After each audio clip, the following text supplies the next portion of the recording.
and the committees of provost for conceiving this idea. It is good that we are looking inwards. It's a credit to the union in particular, because out there people feel that union is all about quarterly welfare matters, but this time around we are interested in the system.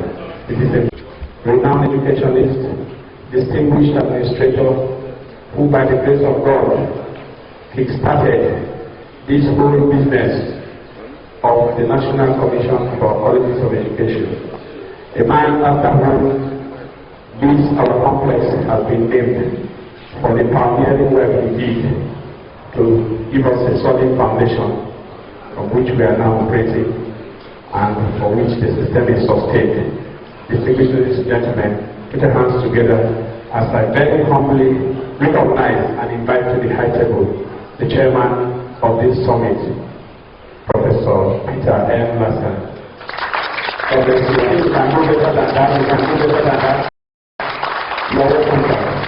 God bless you, Daddy. Thank you for the solid foundation. We assure you we are following your good steps and you will not be disappointed. God bless you, sir. I think it's time to learn about. Put your hands together. Thank you.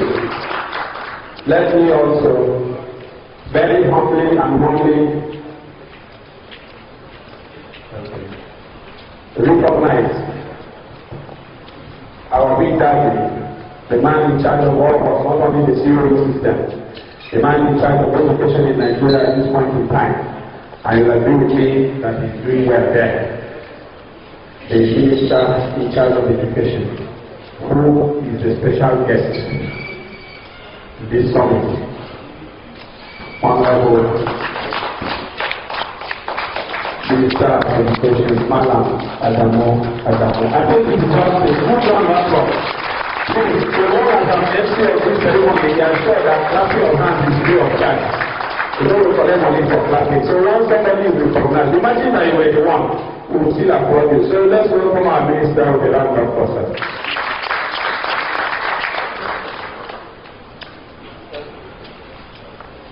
That is our honorable minister, represented by distinguished academic Professor Oleoge. Now we give the professor representing the minister his own round of applause, please. Put your hands together. Dr. Welcome. God bless you, sir. May I also warmly recognize and invite to the high table our special guests.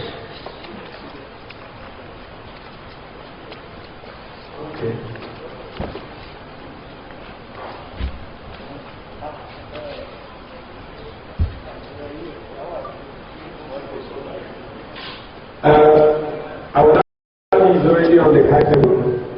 The Executive Secretary of NCCE, who is the chief host of this ceremony, Professor Mohammed Bafar Aliyu. Put your hands together and welcome that to the high table. God bless you. Quickly, we recognize and invite to the high table the chairman of the Senate Committee on Tertiary Education and Third Fund, who is a special guest.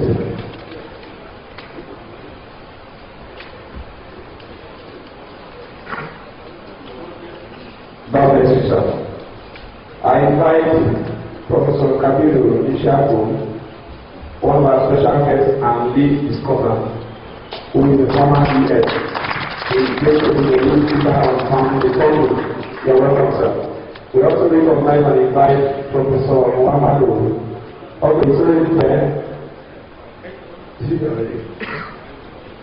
Okay, Professor Muhammadu Engineer, the former ES, who is going to be the new speaker on R&D. Put your hands together and welcome you to the high table. As well as our daddy, former ES, who will be the speaker on curriculum and quality assurance, the one and only Professor Monday Joshua. Put your hands together, Professor Joshua. You're welcome, sir. God bless you, sir. Yes, sir. Emilio. Sir Emilio. Welcome, sir. Yes, sir.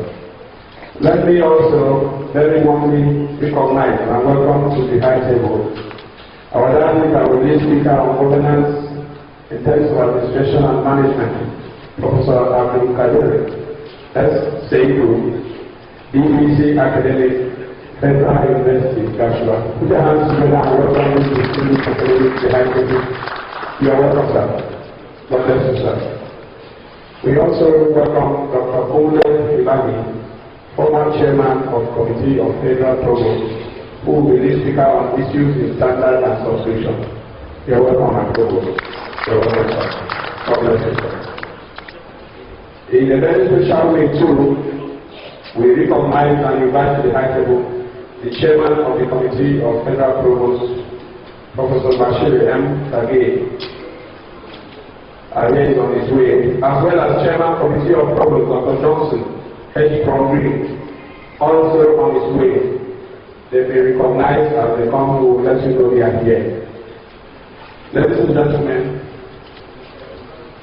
let me, in a very special way, recognize and invite to the high table the man responsible in a very special way for whatever is happening here today. The man under whose leadership the union has given worldwide to hold this kind of all-embracing and all-important summit. He is our dear president, who is our host, the president of the Colleges of Education Academic Staff Union, COEASU, Comrade Nuhu Ogrima, who will be the keynote address for himself. My president, you are welcome. Yes, you will be. Yes.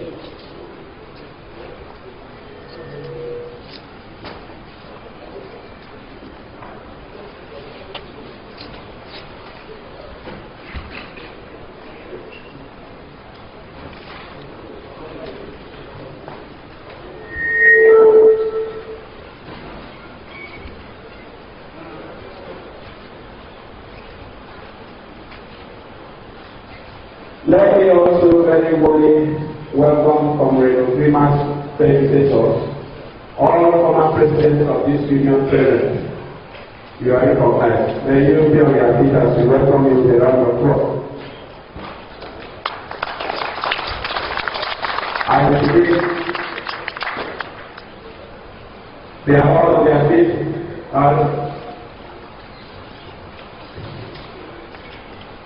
We also have here a director of academic planning in our various institutions that are here. Please, you are welcome to this ceremony. May we see a hand up as we give you wipers. Please, wherever you are, give that over wiper. We must wipe this COVID-19 away from Nigeria.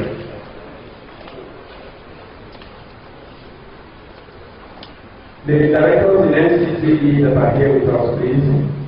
We also recognize you. You are welcome to this ceremony.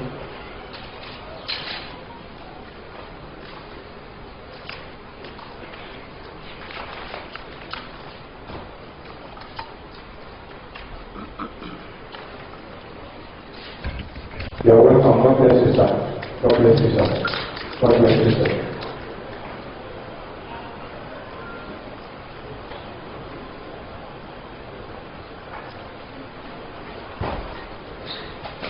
We are also aware and glad too that the president of the Senior Staff Union Colleges of Education in Nigeria, our sister union, is here with us. It's our neighbor anytime, anywhere, any day. President, sir, you are recognized.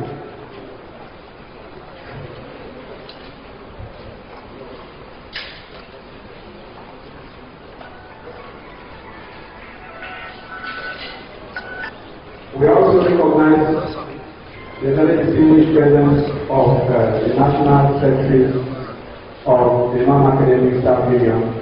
Comrade, please, wherever you are, I'm giving you my wiper from here to show that you are welcome. God bless you. God bless you.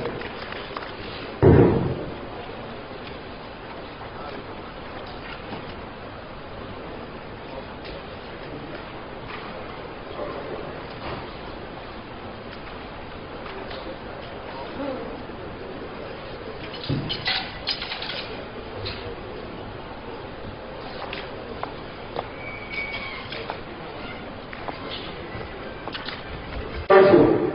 Aluka? Never, I don't take like you. Are we okay? I'm sure we are okay. Our bosses are here too. I was going to come to them gradually. They are also Kwasu members. That's why I have to recognize the chairman and secretary first before them. But that does not in any way relegate them to the background at all. You are in, you are in, you are to do police, you are to police. حسبي الله لا اله الا هو عليه توكلت وهو رب العرش العظيم سبحان ربك رب العزه عما يصفون وسلام على المرسلين والحمد لله رب العالمين. Thank you, Asma Chairman. The chairman of this occasion, the Honorable Minister of Education, the Deputy Secretary of NCCE, the Chairman Committee of Provost, our dear President of COEASU, all former Presidents of COEASU present, distinguished lead speakers, representatives of sister unions, distinguished participants, gentlemen of the press, ladies and gentlemen, may I once more welcome us to this ceremony and inform us that we are into the business proper. Like I said earlier, we should consider ourselves privileged to be part of this ceremony because it is a rare opportunity for us to explore issues regarding our system, issues for our sustenance, and issues for the furtherance of the quality education system. At least at a point in time, history will bear us witness that we will all contributors to this unique business that we are here to do. And for that reason, let me very warmly invite our host and convener of this summit, the President of COEASU, Comrade Nuhu Ogrima, to please present his keynote address. Mr. President,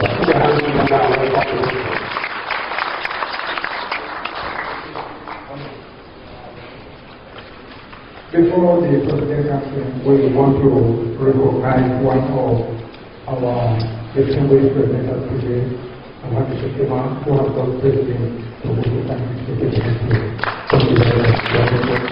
to want to welcome all other presidents of other unions who are present here, who have graciously come to honor all the presidents here, to also welcome you. All directors here, I want to assure you that you are fully recognized. The chairman, ladies and gentlemen, please, representatives and leaders of sister unions, national please step forward and be part of the first two rows. Let's join our hands together. I can see the National General Secretary of NASU, of the National President of Sudan, and the Deputy National President of the NASU. Put your hands together.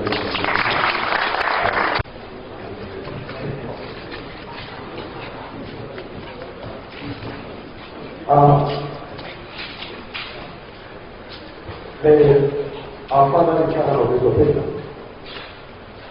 my sister, renowned scholar, the representative of the Honorable Minister of Education, Professor Oloyede, the Secretary of NCCE, Professor Muhammad Bakali, Chairman Committee of Provost, our distinguished former Executive Secretary of the National Council of Education, Professor Kabiru Isaac, the next, also the ladies on his way, in touch with us, and we have Professor Monday. And now we have the current EAS. We have also here, as a lead discussant, a former provost, a former rector, and currently DDC academic of Federal University, Joshua, Professor Fatima.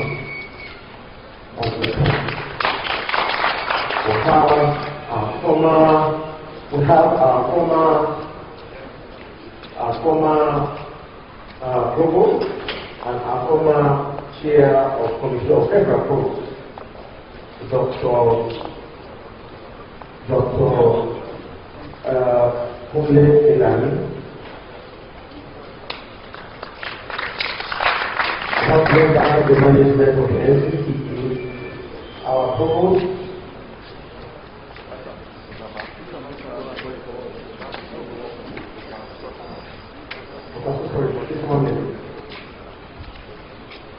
and the consultant calendar. I want to see the list of my teachers and father was done by the Council of the Protocol and Super. Honorable Minister. Members of the management of the NCCE, all directors here, members of the Committee of Provost,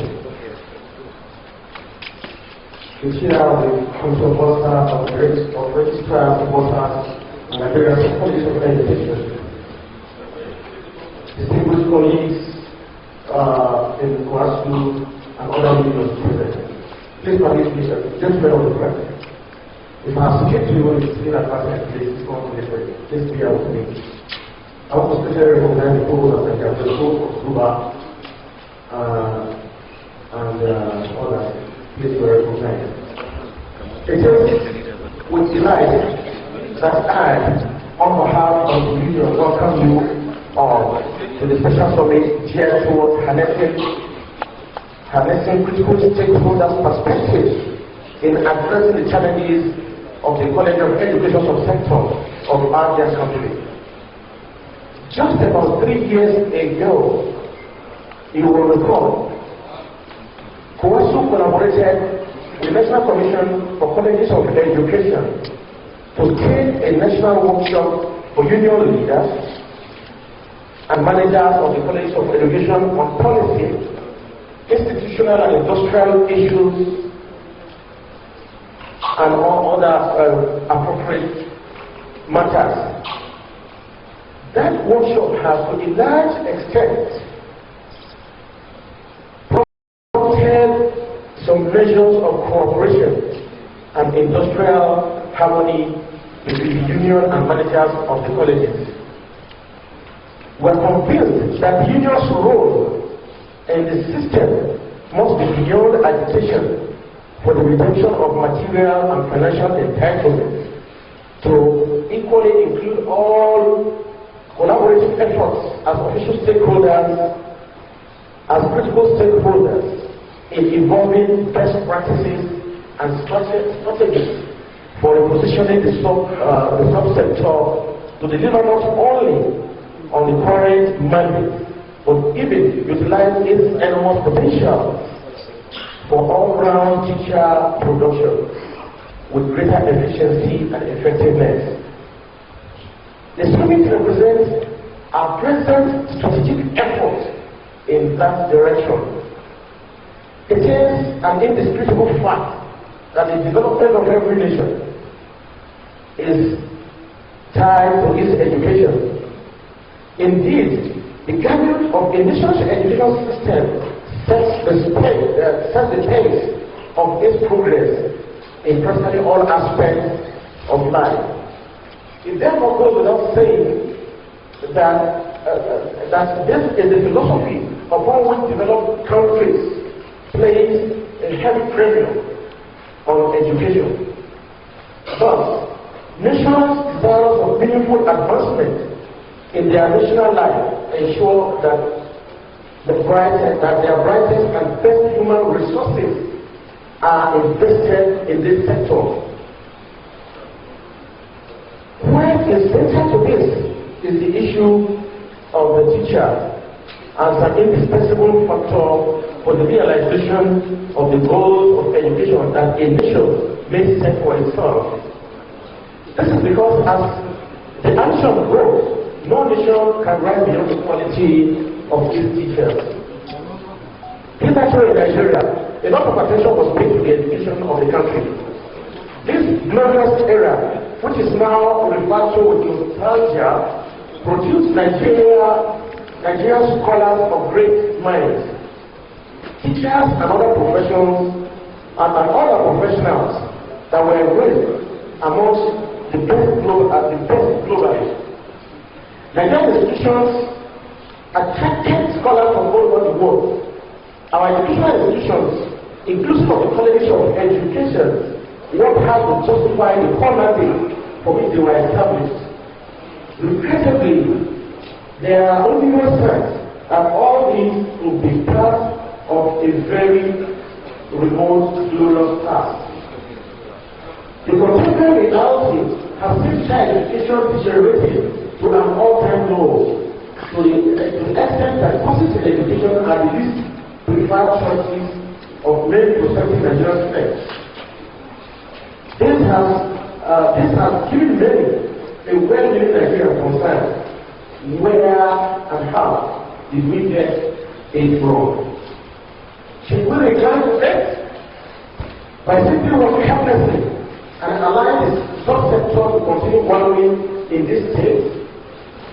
Is there a way out of this sorry situation that we found ourselves? These are the very questions that gave rise to our institution, that gave rise to our attempts to engaging the various authorities and engaging and challenging the process to our union government. With renewed people, the union engaged the federal government since inception on the issue of system infrastructure review of mandate in line with contemporary realities. Subscription and bravery, management and governance, policy and administrative concerns, among others. The union deployed the more conventional approach of diplomacy and tact, hoping for a radical departure from the characteristic questionable disposition that often was perceived of government. The response elicited has been very predictable. Especially amidst the pandemic that has challenged the global economies, these are considered water guides. The federal government's particular attempt at explaining and seeking to address these challenges would therefore no longer be considered as rhetoric. We are facing the stark reality now because of the COVID situation, particularly with special reference to the issue of funding.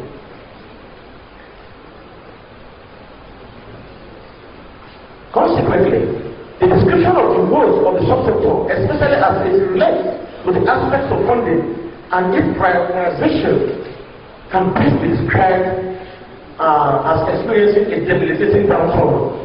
This indeed marks the need for us to re-strategize towards interrogating the challenges of the subsector. We review the coming up with sustainable solutions. Quite a number of issues provoke our thoughts, and these issues are not unconnected with the issue of funding, the issue of governance, the issue of administration and management of the subsector, as well as developing issues, particularly with emphasis on research and development as the current thrust of the tertiary education fund. Could the state of the subsector be hit on curriculum or governance only? If performance is the issue, then it has impaired on virtually all aspects of it. That is the curriculum, because that is the core of the professional practice as teachers. Considering the fact that it is reviewed periodically, what are those challenging issues that are emanating from it? If it is the latter, that is, if it is governance, then how can we claim that it is governance that actually affecting the quality of education sector, particularly as it stands today? We should view governance two fronts. First, is it the governance within, or is it the extrinsic aspects of governance? The governance within, in this context, presupposes the issue of administration and management of the system. That's the politics on one hand, and the NCC on the other.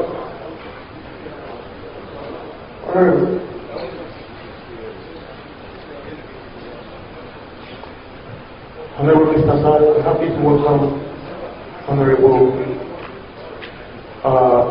Chairman of the House Committee on Tertiary Education and Services. Honorable, you are welcome.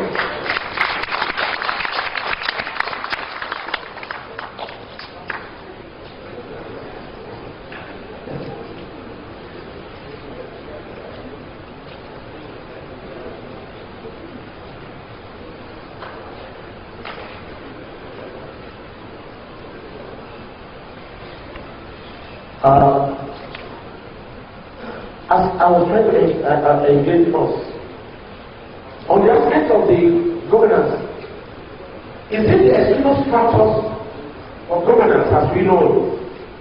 In which case, is it the attention of government? We need to engage the issue of the inclusive aspect of governance in terms of the issues of administration, the issues of management of the system. How are we being governed? How are the colleges being run? What about the role of the NCCE as it were? What about the interrelationships, the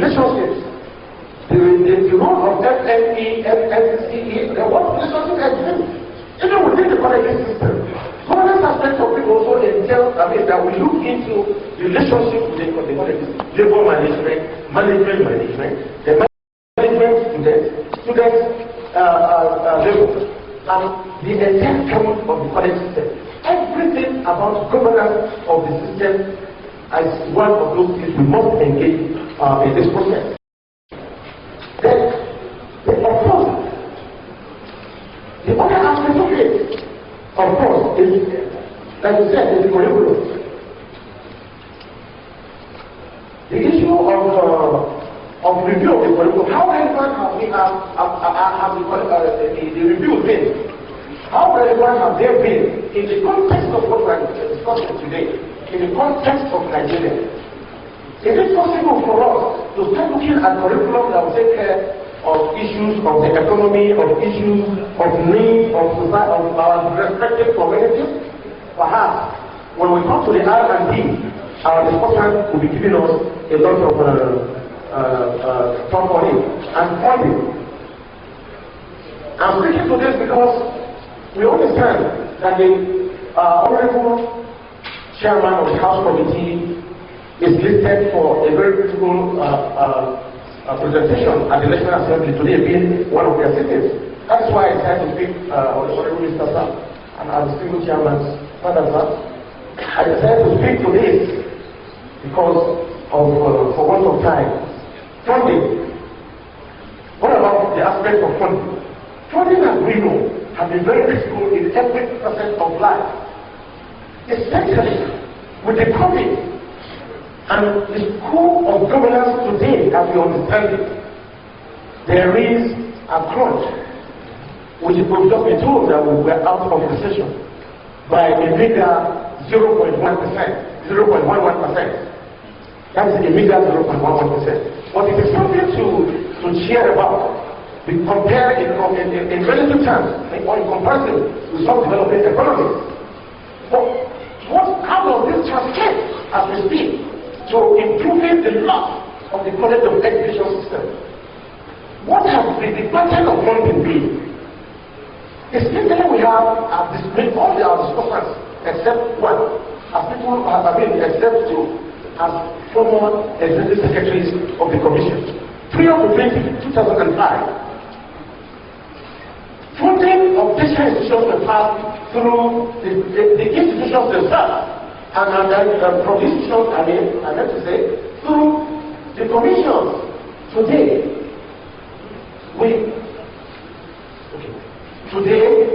we are witnessing a situation where funding is directly dependent on the National Assembly. from 2005. Is this highly consistent? We will be engaging this issue of funding a little bit. I want to, the Distinguished Father and Chairman, sir, my teacher, sir, the representative of the Minister of Education. Because of the itinerary of the Distinguished Chair of the House Committee of Teacher Education and Services, it's out of respect for the Honorable, for the Chairman and Honorable Minister and others who will be attended, fully to be here because of the caliber of your representation here. That is said it will take time off to be here. And is stated as the second presenter of his case. So may you permit me, sir, I crave your indulgence to hold my keynote so that we can allow him give his speech for him to make that his presentation at the National Assembly. Okay.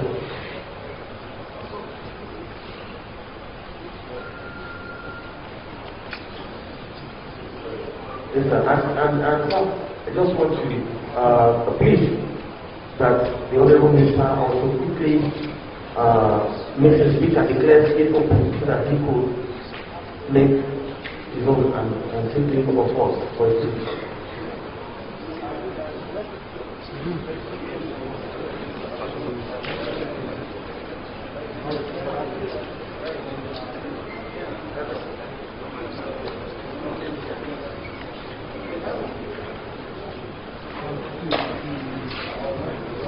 The distinguished chairman of this occasion,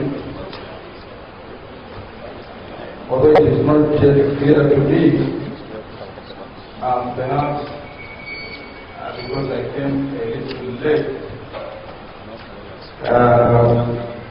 but in very clear deference to the chair of this occasion, the Executive Secretary of the NCCE, I also do understood that the Honorable Minister is represented. In the order of that protocol, I recognize the rep of the Minister, and indeed all other respected dignitaries invited here, and the think tank or the head of the education sector of our country. I said a very good morning to all of you. I applied to ask for the understanding of the audience as I am faced with two options of honoring this invitation and proceeding to make a report and to defend the report, which also bothers on all the sectors that fund our institution of learning, as we are commencing a debate on the review of the laws governing textbooks. And therefore, I feel I should come pay my respect, and if time permits, before the end of the 3 days, stakeholders, I should be able to come and partake more as a member of the audience, so that we be able to critically analyze the situation and be able to challenge ourselves. It would be better if one is on the other table, so that nobody will have the impression that whatever is presented is because somebody is occupying a privileged position. I also want to emphasize that I came to give respect because this is the initiative of the Academic Staff Union of the Colleges of Education, and therefore as an activist myself, I should be readily available to participate and contribute my quota in whatever my colleagues struggle initiated. I want to congratulate you for this initiative.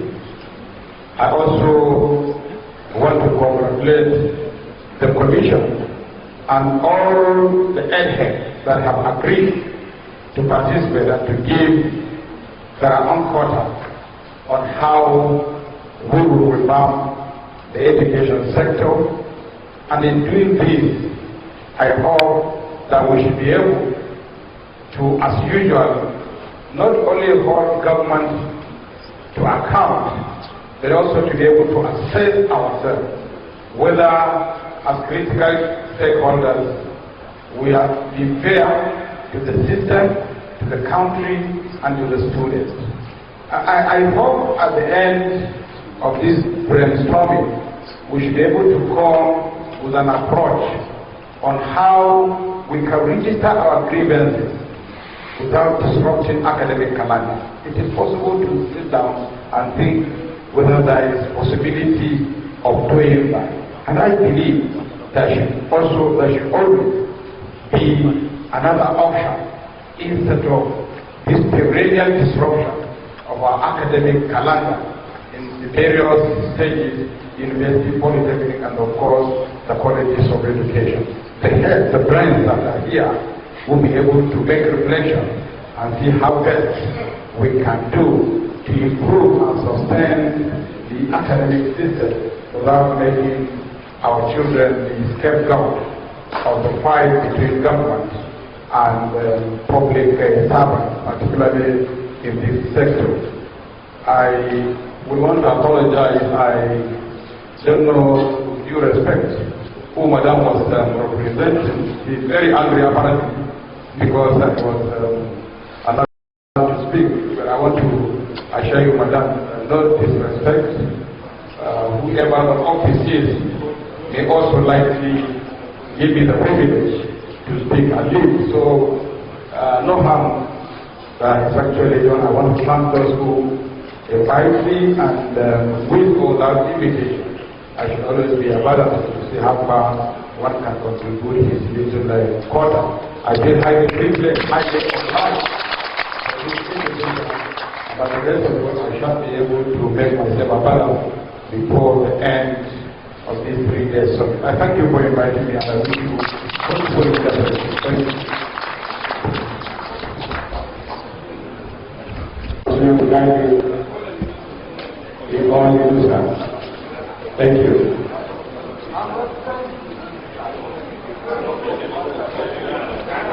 As the House Committee Chairman on Social Education and since you come from here, may I gladly inform us that our distinguished Director of Social Education to the Ministry of Education. Maybe at the time the President of COEASU was presenting his keynote address and could not be properly recognized. It is with almost pleasure and humility that I therefore recognize and welcome her to this ceremony and to the high table, to whom Hajia Arunji Ilyasu, Director of Tertiary Education and Federal Ministry of Education. Warmly welcome to the ceremony. God bless you and thank you for coming. Let me also welcome our dear Daddy, the former Executive Secretary of NCCE, who in this summit will function as lead speaker on R&D. He is our distinguished Professor Mohammed Ibn today. Let me welcome to the ceremony. God bless you.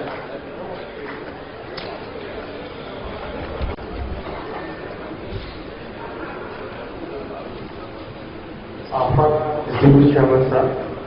I was actually on the issue of funding when we had time to wait.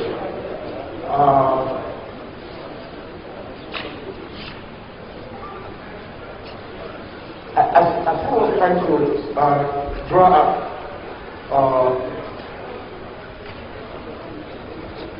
trying to explain to us and draw our minds to what exists today. What kind of the kind of mode, in which case specifically the envelope system that we have as practice today, in terms of resource allocation and utilization, or let me say utilization today, is basically hampered because of the nature of the allocation of resources by government. We have instances where the difference of proposals are hampered by the mere legislative procedures of the National Assembly.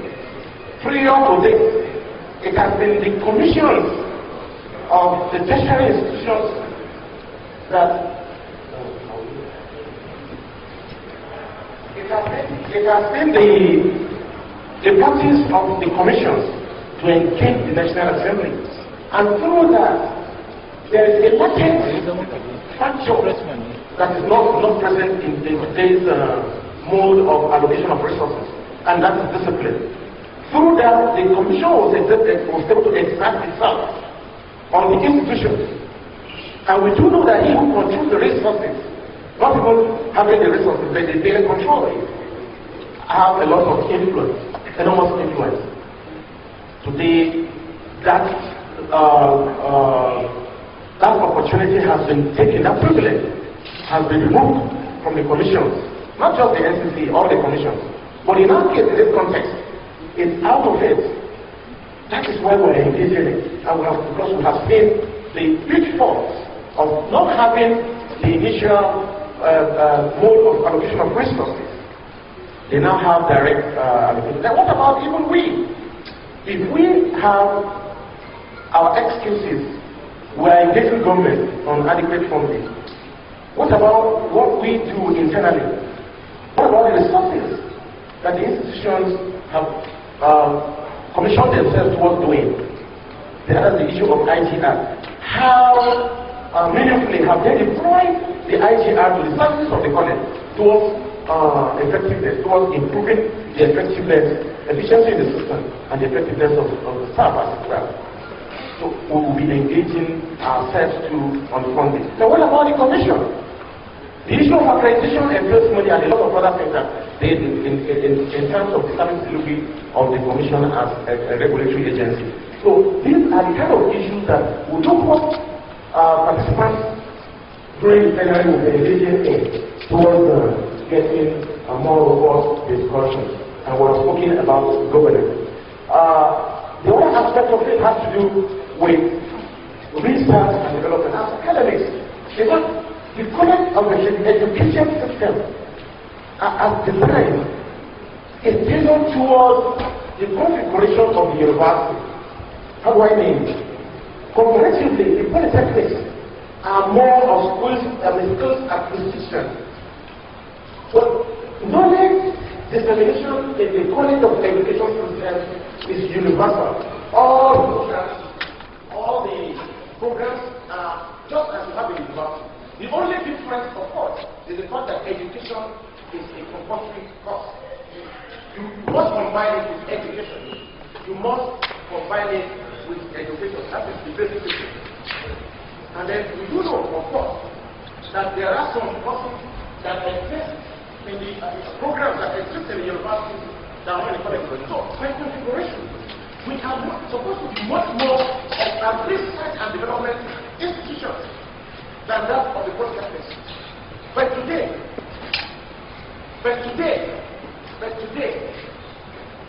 what is the state of the colleges in terms of research and development? We will have as the present thrust of the tertiary education trust fund, national research fund, where cutting-edge researches are supposed to be conducted and then studies executed. And of course, we have a product are expected to go. To what extent have the colleges risen up towards this challenge? And God knows, we have a certain work coming. And of course, the tertiary education trust fund today is expected to have a national research foundation by the end of the year, 2021, especially by September, they hope to have in place national research fund. To what extent has the college been reasonable towards facing these challenges? What is the in other words, what is the relevance of research and development in the current configuration vis-a-vis the development of the economy as a knowledge-driven economy that Technical is trying to break to draw the minds of researchers, particularly universities. How will the colleges fit into it? Or how will research and development, how will it be used in the kind of education system towards having the relevance in education? We'll be engaging ourselves on that. And last but not least, the issue of subscription. As it stands today, there are two aspects of it. People don't know how to subscribe to teacher education. People don't know how to subscribe to it at the lowest end. They don't longer enroll. We have the privilege of meeting with the Honorable Minister today. The Registrar of JAM, who dedicated time himself and his management, they met with us. We try to eliminate, come up with strategies towards addressing the issue of attrition in subscription to teacher education, even at the lower level. As it stands today, we are heavily overworked because nobody comes in here. No sooner they came in and applied to that they moved into the university. We are having attrition on two fronts. At the lowest end, nobody is enrolling for colleges of education programs. They will rather go to the university because of the similarity, because of the sameness of entry qualification. Here, we are losing our mentors. Because no sooner they acquire PhDs than they quickly move into the university. That's also an attrition in itself. Do you know, it is time bravery. How do we continue to address this very matter that has a problem on our existence? It's existential. And that is how we brought in the issue of subscription to the system. And then we also looking at the standard. Apart from attrition, we're looking at the standard. What is the standard of service? Can we put our arms and blame it on private service providers? We conducted a research. The civil chairman and the president of honorary research. We conducted a research on private college education and discovered mind-boggling. Terrible things that we discovered. As 10 years of the challenge, some private college education teacher HCP certificate just within 2 years. But can we the apparent low performance of graduates of the system, can we attribute that to this colleges? What about us? What is the extent of service delivery? How effective have we been on the job? These are all the issues that we want, and it's taking more time because of the imperative we have to allow the honorable member of the House to. So these are to address. So these are the kind of issues that we know that this stakeholder the philosophy for bringing in the stakeholder is just simple. College of Education Staff Union has been doing it all alone. We said, okay, let us have a robust discussion, bringing in the XCCE as the representative body, but they also have their challenges there. Bringing in our sister unions, the senior staff union, the non-academic staff union, and lower level, and then the committee of all the various segments of the college of education system. Senior chairman, sir, this is why we are here. I want to thank you so much for the attention you've given us. That in spite of the security situation, in spite of the deplorable state of our roads and other infrastructure, you took it upon yourself, all of you to be here. And we have the distinguished presence of the Honorable Minister of Education and others. We're really indebted to you. And we do hope that after this whole thing, whatever issues of policy, whatever issues of country that may be arising from the proceedings, we will be further engaging you towards ameliorating the situation. I want to thank you so much for your attention. And I want to profusely apologize that we have to start this program later than scheduled. I'm so very sorry. I'm so very sorry. Thank you so much.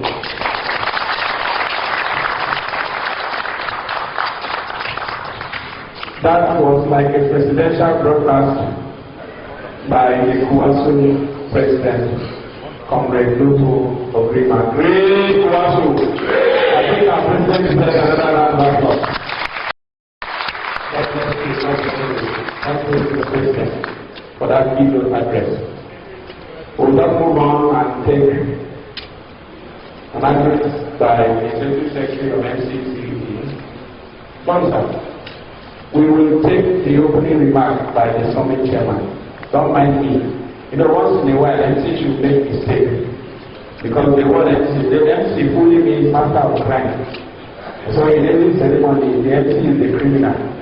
So you tolerate my mistake and just accommodate my inadequacies. It's human. God bless you for doing that. As I very humbly hand over the microphone to the chairman of this summit, the Pioneer Executive Secretary of NCCE, Professor P.N. Lassa.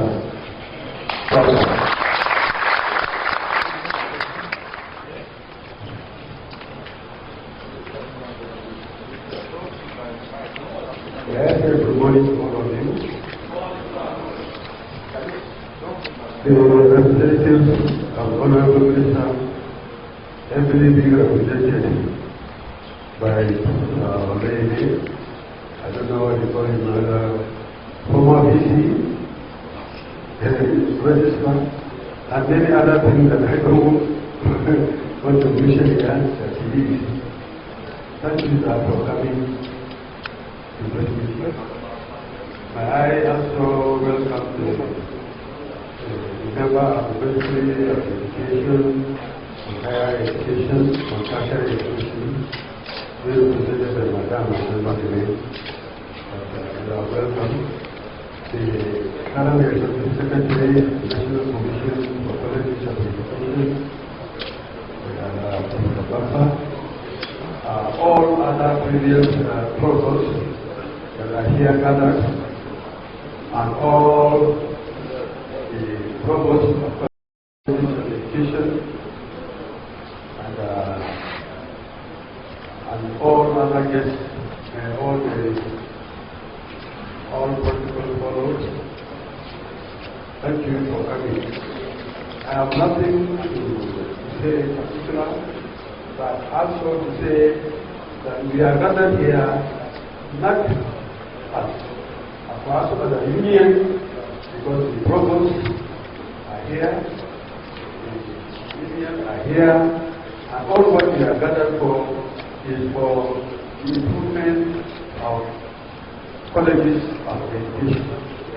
Colleges of education is one of the tripods of excellence in tertiary education. In tertiary education is the system of universities, polytechnics, and colleges of education that are there. And that your role in colleges of education is very pertinent. You are training people that will go to lay the foundation of education at all other levels.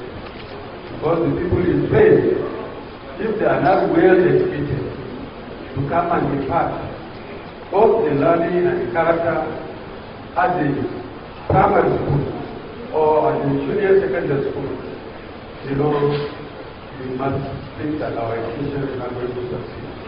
But your role in training these teachers to go and do these things is very pivotal to this. And I am happy that you are concerned here for one, for academic improvement of colleges of education, improvement, academic improvement in colleges of education. Secondly, you are also concerned about governance in colleges of education, and also in administration of colleges of education. And also, you are working, because if you are not well funded, you cannot function very well. But at the same time, also, you must make your presence felt. You, in colleges of education, both the provost and the staff, must make your presence felt. In what way are you going to make it? It's by training a well-groomed and educated personnel go to our school, that the primary school will use. And also, you should be able to discuss about funding, not just only through budgetary education. You should also be looking at funding. Okay, state fund is giving you funds, but also for the professional training of these private teachers.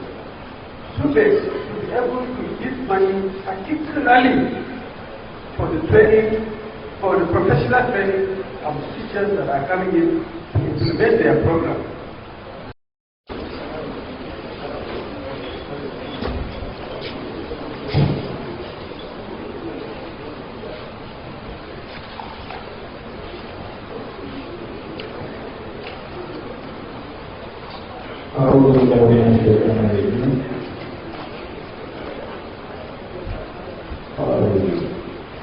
Wish to stand on the existing protocol because I can see my phone is in address. I therefore want to read the address so that I will not talk unlimited. It is a great honor and pleasure to welcome you to this August event in an effort to developing the qualities of education subsector in Nigeria.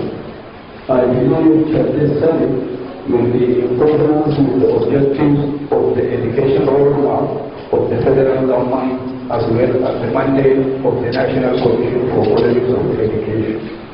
As a supervisory agency for this teacher education subsector, the Commission is mandated by its Act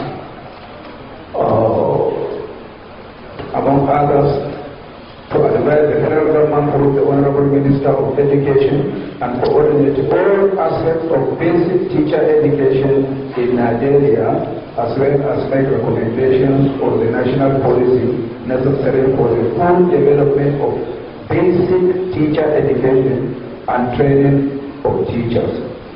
Part of what we do in the Commission, especially in pursuance of the laudable mandate, is the production of teachers and the minimum standard for the use by the LCE awarded institutions. This initiation was hinged on the understanding that effective curriculum, planning and implementation enables quality teaching and learning activities, which promotes quality service delivery in those awarded institutions.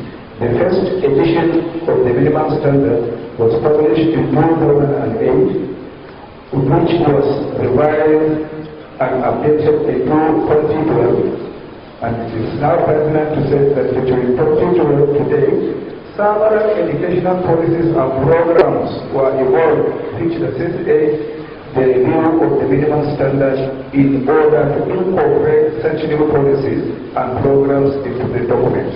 For instance, the current education strategic intervention plan and a roadmap for education, which is based on 10 pillars, have been considered in the recent event in the minimum standard for the achievement of the national and the global best practice. The 2020 review of the LCE minimum standard was concluded and the documents were distributed to colleges for implementation. I must commend COEASU's effort for organizing this summit, which brought together the supervisory ministry, our dear former executive secretary, our provost, educationists, development partners, and stakeholders in the sector who are here to contribute in promoting teacher education. So COEASU representing the teachers, provost representing the headmasters, the commission representing the supervisory bodies, you are all welcome to this summit. Thank you.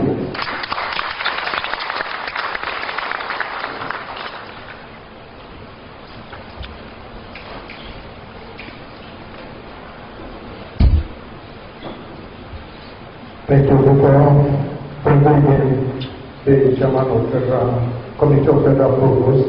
I welcome and recognize the provost of Federal College of Education.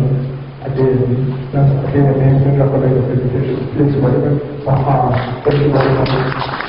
We also want to recognize Professor Harun Rashid Farouk, the provost of FCA Contemporary. Please, we would like to get your involvement to move here. Thank you very much. Thank you. In the same vein, let me recognize the presence of Dr. Olusegun Awu, the President of the National Association of Colleges of Education Academic Technologies of Nigeria, NASETON. You're welcome to this ceremony. God bless you, sir. And on that note, we'll move over and hand over the microphone to the Chairman, Committee of Federal Provost, Professor Muhammad B. Fagé, who is also the Provost of the Federal College of Education Technical Teaching, to present his remark. Mr. Provost.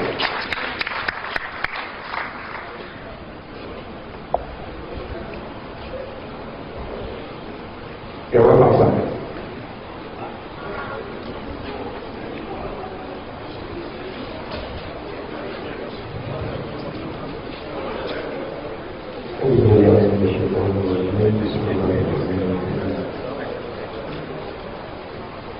The chairman of this institution, please permit me to stand as the visiting protocol.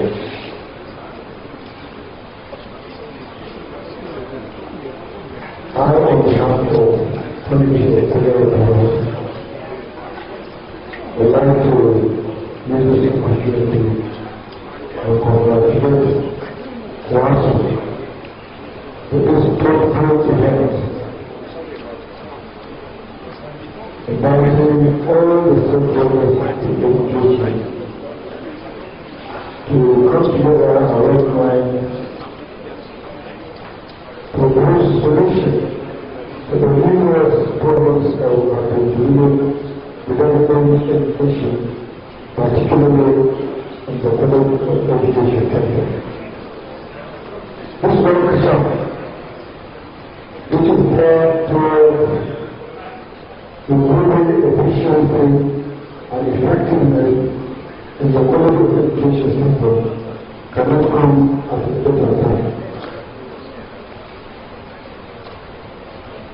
The quality system surely is one of the system that most badly hit by the current pandemic of COVID-19. Likely due to poor funding and low revenue generation ability. As management of those education Nigeria, we would like to restart the fact that quality education system among all the three pillars of education in the country is the one that is least attention from both the public as well as the government. I wish at the end of this health workshop, the issues that resolve this lack of attention will be resolved. I pray that this workshop will achieve its objective, come up with ways to improve the efficiency and effectiveness of the federal education system. Thank you. I welcome you to this very important day.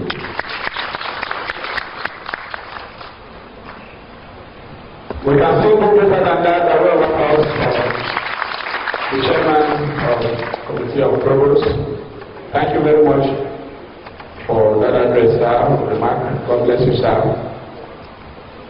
We will now take a remark from the Committee of Provost Chairman, Dr. Johnson H. Pongri. The first chairman was that of Federal Provost. The one to speak now is the Chairman of Committee of Provost. I hope he's here, please. Dr. Johnson colleagues to come here to arrive. Is he here? No way. God bless you. We'll move over to the speech. Sorry, sir. Our awareness of the day for now, which is that this summit must be declared open by the representative of the Honorable Minister. But before I do that, sir, permit me to recognize the very august presence of the following provost, Dr. Amos Seifa is the provost of FCE Banshir. He has been here with us from the onset. Welcome, sir. We also have Dr. Muhammad Gambo Hamza, provost, Federal College of Education, Zuba, FCT College of Education, Zuba. You are welcome to the ceremony, sir. As well as Dr. Saidi Mohammed Sirajo, provost, FCE Kano. You are welcome to the ceremony, sir. Last for now, but by no means the least, okay, not for now, not last for now, who are coming. Or let me recognize the presence of FCET, Akupa Lagos, Dr. Zaz, Aziz, don't mind my handwriting, Ademola, you're welcome, sir. Also in our midst here, we have the provost of FCE Katsina, Dr. Idris Fontua. Provost are welcome to the ceremony, as well as the acting provost of Muso. My co-MC is coming with more. We have FCET Akotan, the chairman of WIS, or president of WIS, Dr. Mrs. Dipora, is also here with us. Mommy, we are campaigning for here. However, Professor Frank Rashid Herman, Federal Provost of Federal College of Education, Kontagora, Niger State, is also here with us. Let us see your hand up, sir. You're welcome to the ceremony. God bless you. Dr. Saini Muhammad Surajo has already been recognized, the Provost of FCE Kano. Please, my secretary, be conscious that you don't duplicate. God bless you. I know that MC will be blamed for the mistake. The provost of FCET Party School is also here with us. Dr. Madu Mohammed, you are welcome to the ceremony, sir. God bless you. Let me also welcome Dr. Aliu A. from FCE Katsina. He is the provost of the college. You are welcome, sir.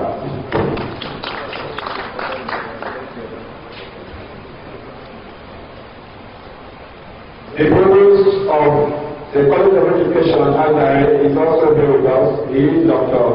Abdul Kader Nasr. You are welcome to the ceremony, sir. God bless you. We also welcome Dr. Maru Bello, provost, FCET, Uso.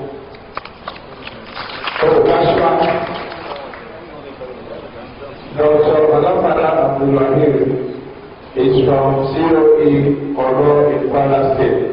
He is the provost of the college. You are welcome, sir. Dr. Omugo Christopher is representing the provost of FCET Umunze. Dr. you are welcome to this ceremony. And Dr. Olu Andrew Kayode is also here with us, representing Dr. Joshua, the provost, Innovative College of Education, Kano. You are welcome to the ceremony, sir. Every other provost that is here that has not been recognized, just let the people writing the names for me to know where you are, and you will be recognized accordingly. On that note, it is now time for the ceremony, the summit, to be declared open, and then in that process, the speech by the Honorable Minister of Education, please, will be presented. So I hand over the microphone at this juncture with utmost humility to the representative of the Honorable Minister, who by the grace of God is the registrar of JAM. Professor, you are welcome to the ceremony. Professor William. Thank you, sir.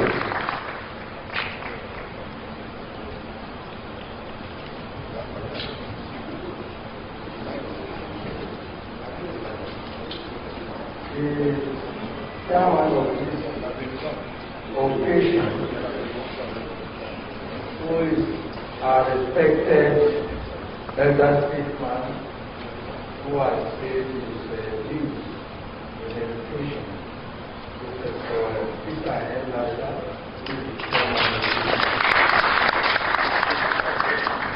the special guests who have come and gone.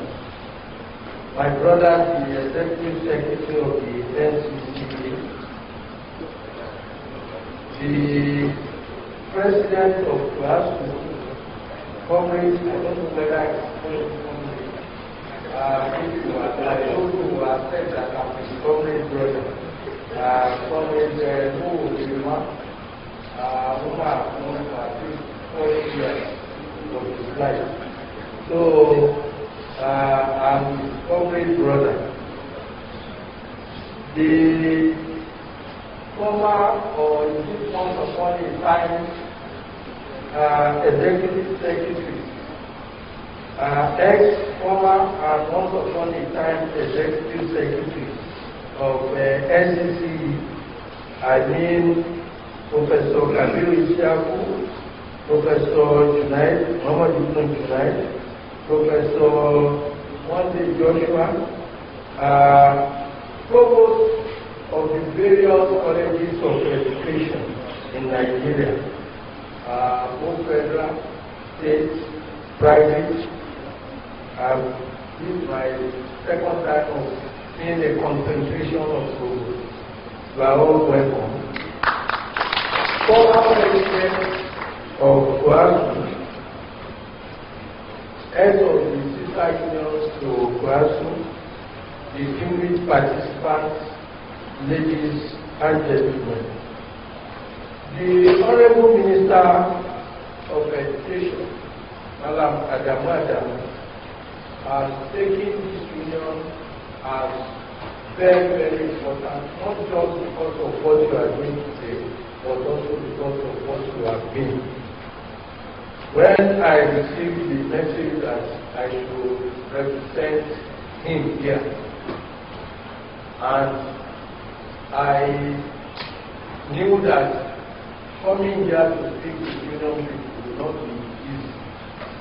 And knowing that the Honorable Minister for Education himself is a minister, but is also a comrade.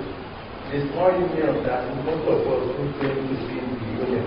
By his antecedents, you know that he's a comrade, he's just in speech, like he is the Minister for Education. Is more radical than most of us who are on the other side.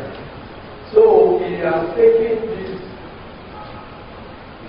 assignment, this program, as very, very important. And that was why, despite the fact that they have requested me to represent, they have also sent my sister, the Director of Tertiary Education, actually they have to also be here with us. And I will just make a few comments from what he briefed me, and I will invite my sister, the Director of Tertiary Education, to read formal address of the Honorable Minister. Let me emphasize that College of Education is very, very significant, very, very strategic in educational development of education. There is no way we can, if you trace the history of teacher education in Nigeria, you will see that colleges of education are very strategic. But how well equipped, how well prepared for the assignment is another issue. And we need to look at that when we see how many candidates are subscribing year in, year out into our NCA. What can we do about it? Are we relevant? Should we be relevant? How can we be relevant? I think these are issues to across all the areas. When I saw the list of all the former executives, you know, I'm very distributed. When I saw the list of all of them, and I told one of them that you are formed for receipt. You know, when you fail the exam, they will bring you back to come and do receipt. So, people who are managing the affairs now of the union, first and those of you who saw the vision, who were actors at that time, you have uncompleted business which you must come and complete. That's why Baba, we should be resting, has to be brought back to say, come and complete the job you have started. And I'm sure you will do an excellent job. I therefore have the pleasure and honor of inviting my speaker, Director of Tertiary Education, to read the Honorable Minister's agenda.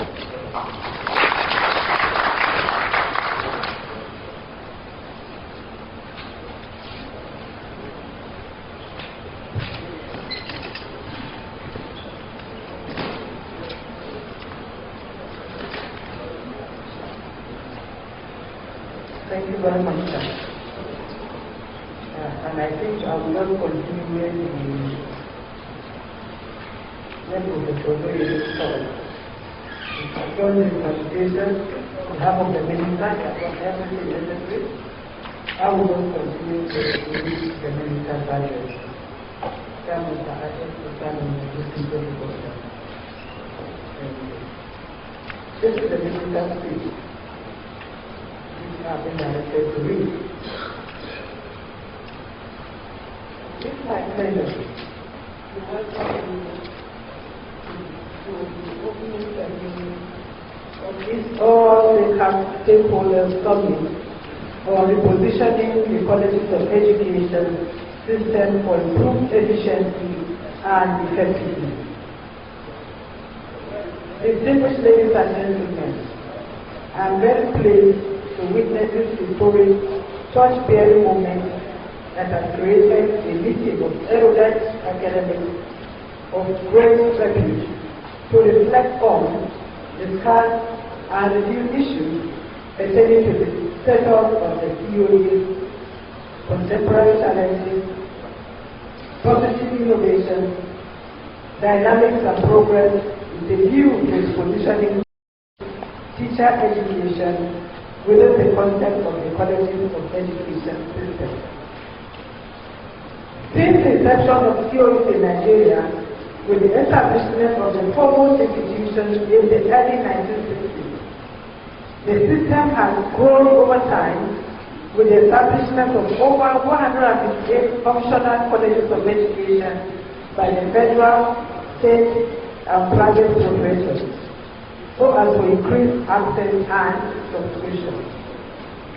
There is no gainsaying that the uncertainties and dynamics of changing times negatively and progressively impacted significantly on the system, thereby generating concerns on how we can ensure global competitiveness in the delivery of the philosophy and mandate of establishing the institution. The outcomes of deliberations during this auspicious summit will hopefully provide solutions to the numerous challenges confronting the sector.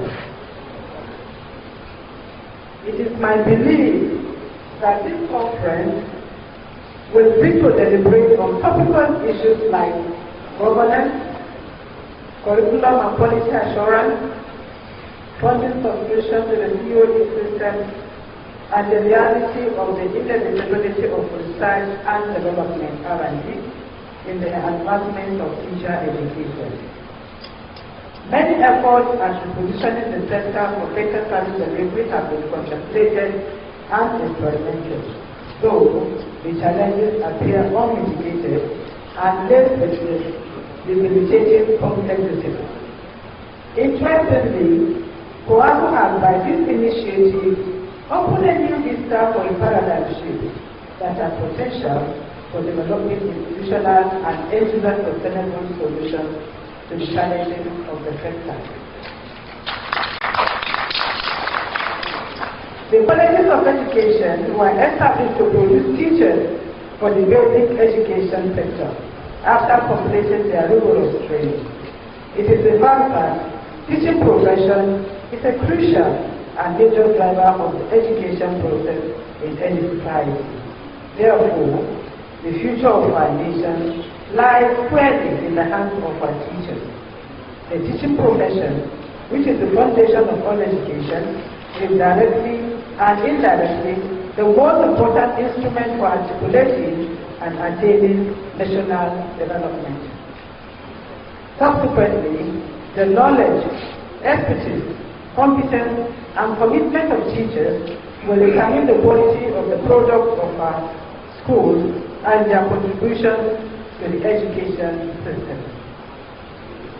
As the national policy on education advanced, no educational system can rise above the quality of its teachers. Hence, the need for urgent intervention to redeem the image and status of teachers in Nigeria. The present administration has initiated several policies in favor of the sector and granted recognition of the contributions of students and teachers in the education sector. The President, in his 2020 World Teachers' Day speech, approved the following incentives for teachers: approval of 55 years retirement age, increase in years of service from 35 to 40, award of a special salary scale, and provision of moral support, and science teachers and peculiar allowances for teachers.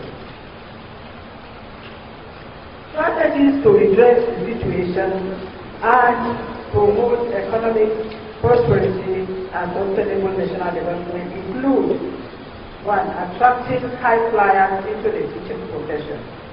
We are introducing or awarding awards to education students in the universities and colleges of education. Improving teacher quality through training and retraining. Take funds to fund teacher practice in colleges of education and universities. Enhance entry points for teachers in the civil service. Special salary scale for teachers in basic and secondary schools, TFS. Special teacher pension scheme.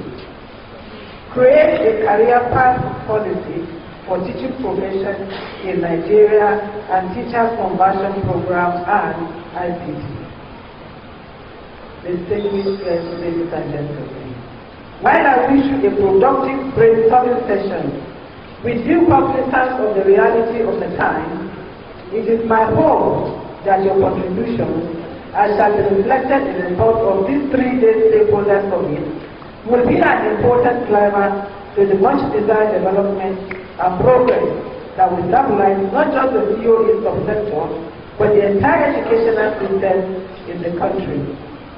Hence, the timing of this summit is apt and meets the critical needs of the hour and suitably proactive in modeling the system and the intervening variables in line with best practices around the world. It is a known fact that the existing policy provisions and revitalization interventions in the education system are through statutory budgetary allocation, super outlets, the tertiary education trust fund, grants and other sources. Government will continue to provide maximum support for the sector. The projection and existing national teacher education roadmap for the subsector was significantly interrupted by the long period of lockdown due to the COVID-19 pandemic. Given the unfortunate situation posed by the pandemic, the demand for the teaching and learning environment is experiencing unprecedented scales of extreme complexities, requiring a carefully articulated engineering expertise. Thus, the need for our teachers and COEs to think outside the box and embrace the ICT platform in teaching and learning. The pandemic has changed the way things are done and goals achieved. Teachers should not be left behind.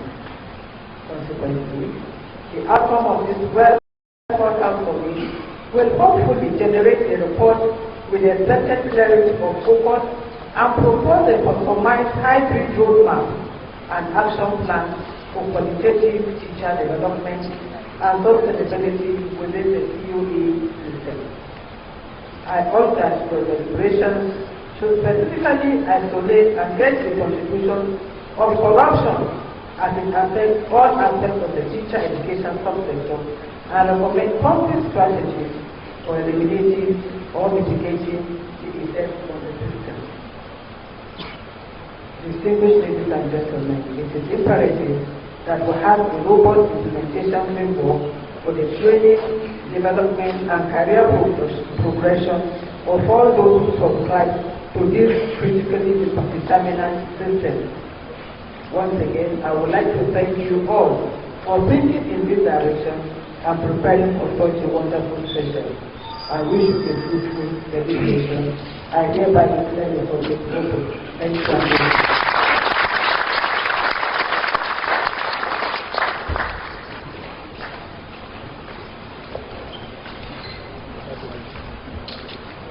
Hello. That was the leader's speech, and what do we do as the subordinates? Please, let's put our hands together for our honorable minister, the man coordinating the affairs of the Ministry of Education, affairs that involve you and I. He is a critical stakeholder in this system. From all indications, it's like the minister's representative is about to take his leave. It is only customary that we be on our feet as the minister's representative takes his leave. He is representing our minister, please. God bless you, sir. God bless you, sir. God bless you, sir. And what that is being done, may I inform our distinguished provosts who are here that they should not fail to recognize themselves just as we recognize them as critical stakeholders in the system. And beyond the system, they are critical stakeholders in this summit. We are interested in their wealth of experience and we wish to tap from it for this summit. So that whatever shall be generated from this summit, it is our desire that they should be critical contributors. So we appeal to the provost present not to see themselves as mere participants in the opening ceremony. We expect them in the various sessions in which the sub-themes of this summit will be discussed, and we are expecting their robust contributions on all the topics that are involved. Thank you for doing that for us, and God bless you.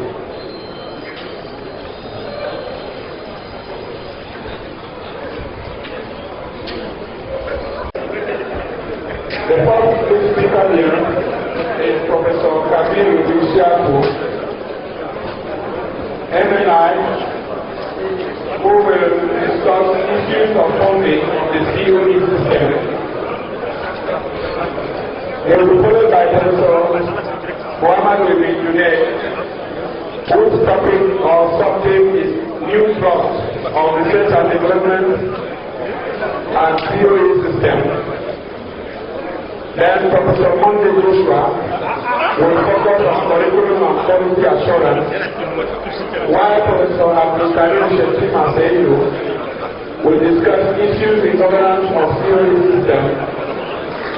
Finally, Dr. Kudle Filani, the former chairman of the Committee of Federal Provost, will discuss issues in standard and subscription.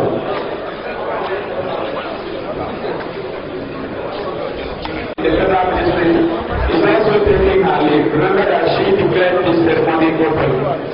We should honor her by being on our feet as she takes her leave. She's our mommy in the ministry. God bless you. Mommy, God bless you as you go. We know that you will continue to direct us well.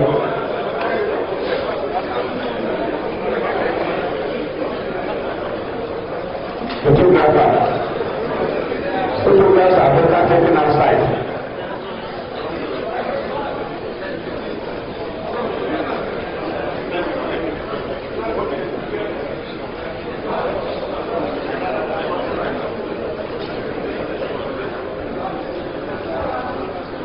Let me take our seats, please. Let's be seated, let's be seated. As I hand over the microphone to the first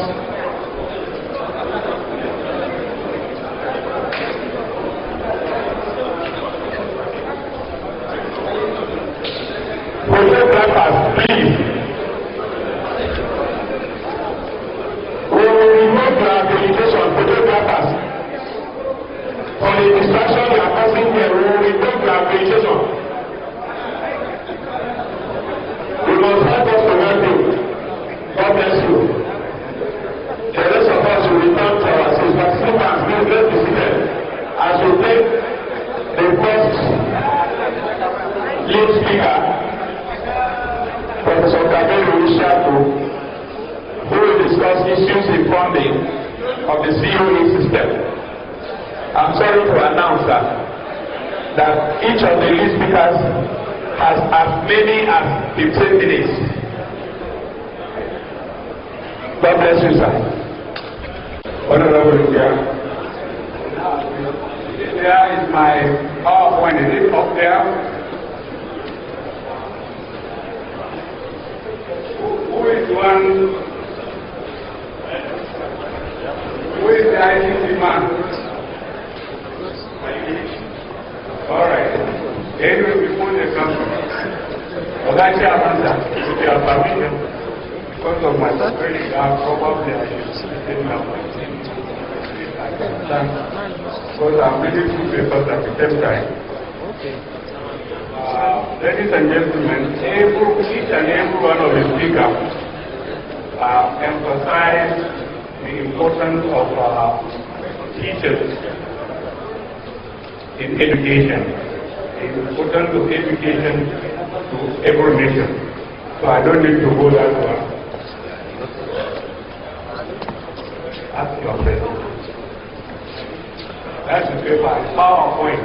I said the PowerPoint, that's the paper.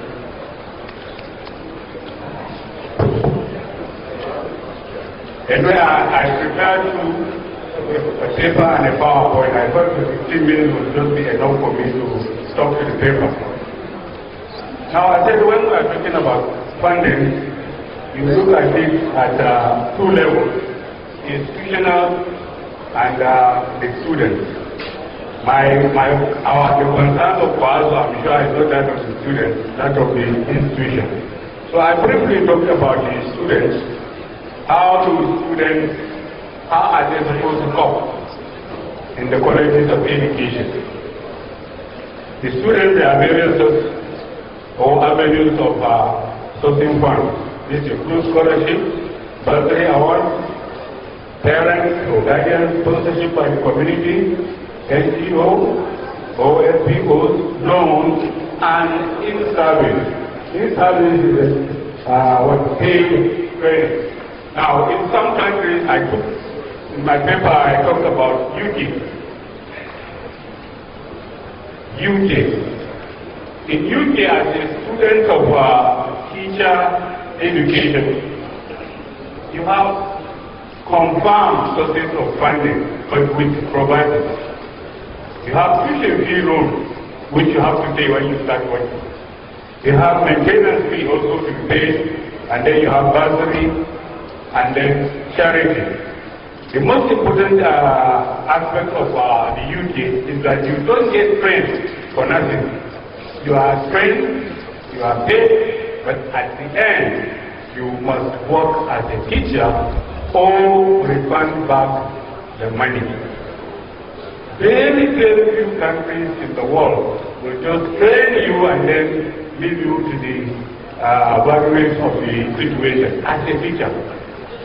In most countries, they consider teachers equivalent to their military. They use money in training the military, they use money in training the teachers, and they just make sure that the military and the teachers serve the nation before living. In Nigeria, the parents use money to say, you go to India, you cannot come out of India and then somebody will tell you no job. No. You will have to do, even if you want to get out, they won't allow you to get out. You have to work for at least 5 years to pay back what you have taken. But in Nigeria, it's not the case. Why? I don't know. But one of the things that is the PowerPoint, is it ready? PowerPoint, is it ready? Okay. One of the things that worries me personally as a teacher and teacher trainer is that we have trained so many, and then so many of them have no job. That is not an incentive for those who may want to come and teach. I can guarantee you in every local government of Nigeria, including in Bayelsa, you will find a trained NCE teacher that has no job, who wants to teach but is not given the job. If those people are still roaming about, you will still have some people who will have less and less qualified people coming to college to college. That is the fact. So I hope that the honorable the senators will be around. It's good that the government has extended the lifespan of teachers to 65 or 40 years. What about the young people that you people are training? When are they going to get a job? Worries me. Please, if you have any avenue, tell them. Before they do anything, I think I will just go directly to my, what do you call it, recommendation, because I was told I was going to the session.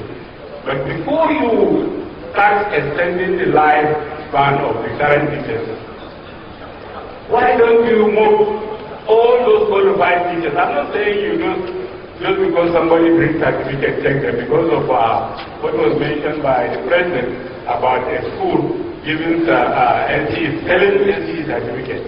If they send, they make sure they must have their teacher's registration council paper before you take them. Just like they did in some states, even serving teachers, they subjected them to examination or whatever testing before you. Thank you very much.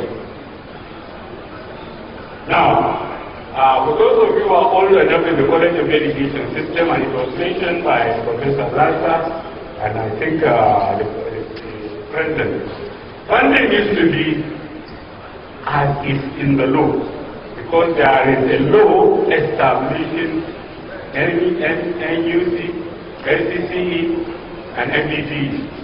In each of those laws, it says funding to the colleges of education, the institution under them, will come through the supervisory agency.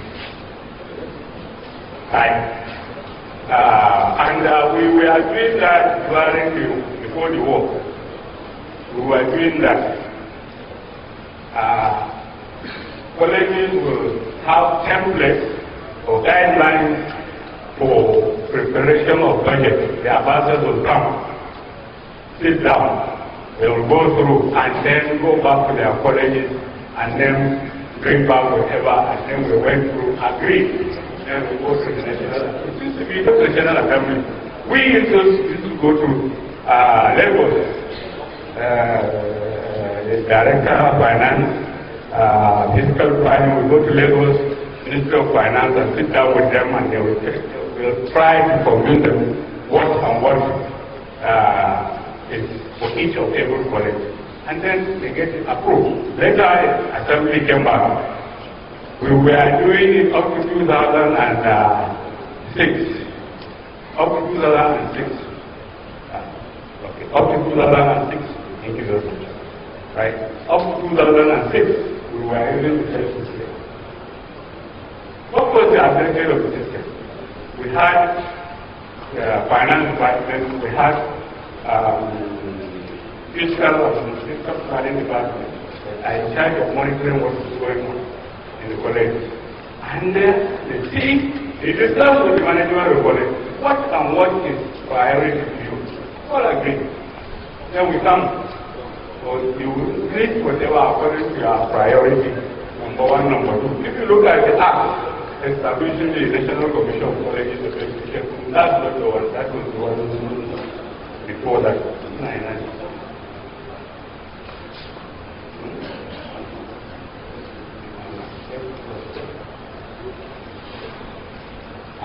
If you look at the Act of 1989, it says clearly, NCC was to inquire into and advise the federal government on the financial needs, both current and capital, of the colleges of education to enable them meet their objectives of producing trained and qualified teachers for them.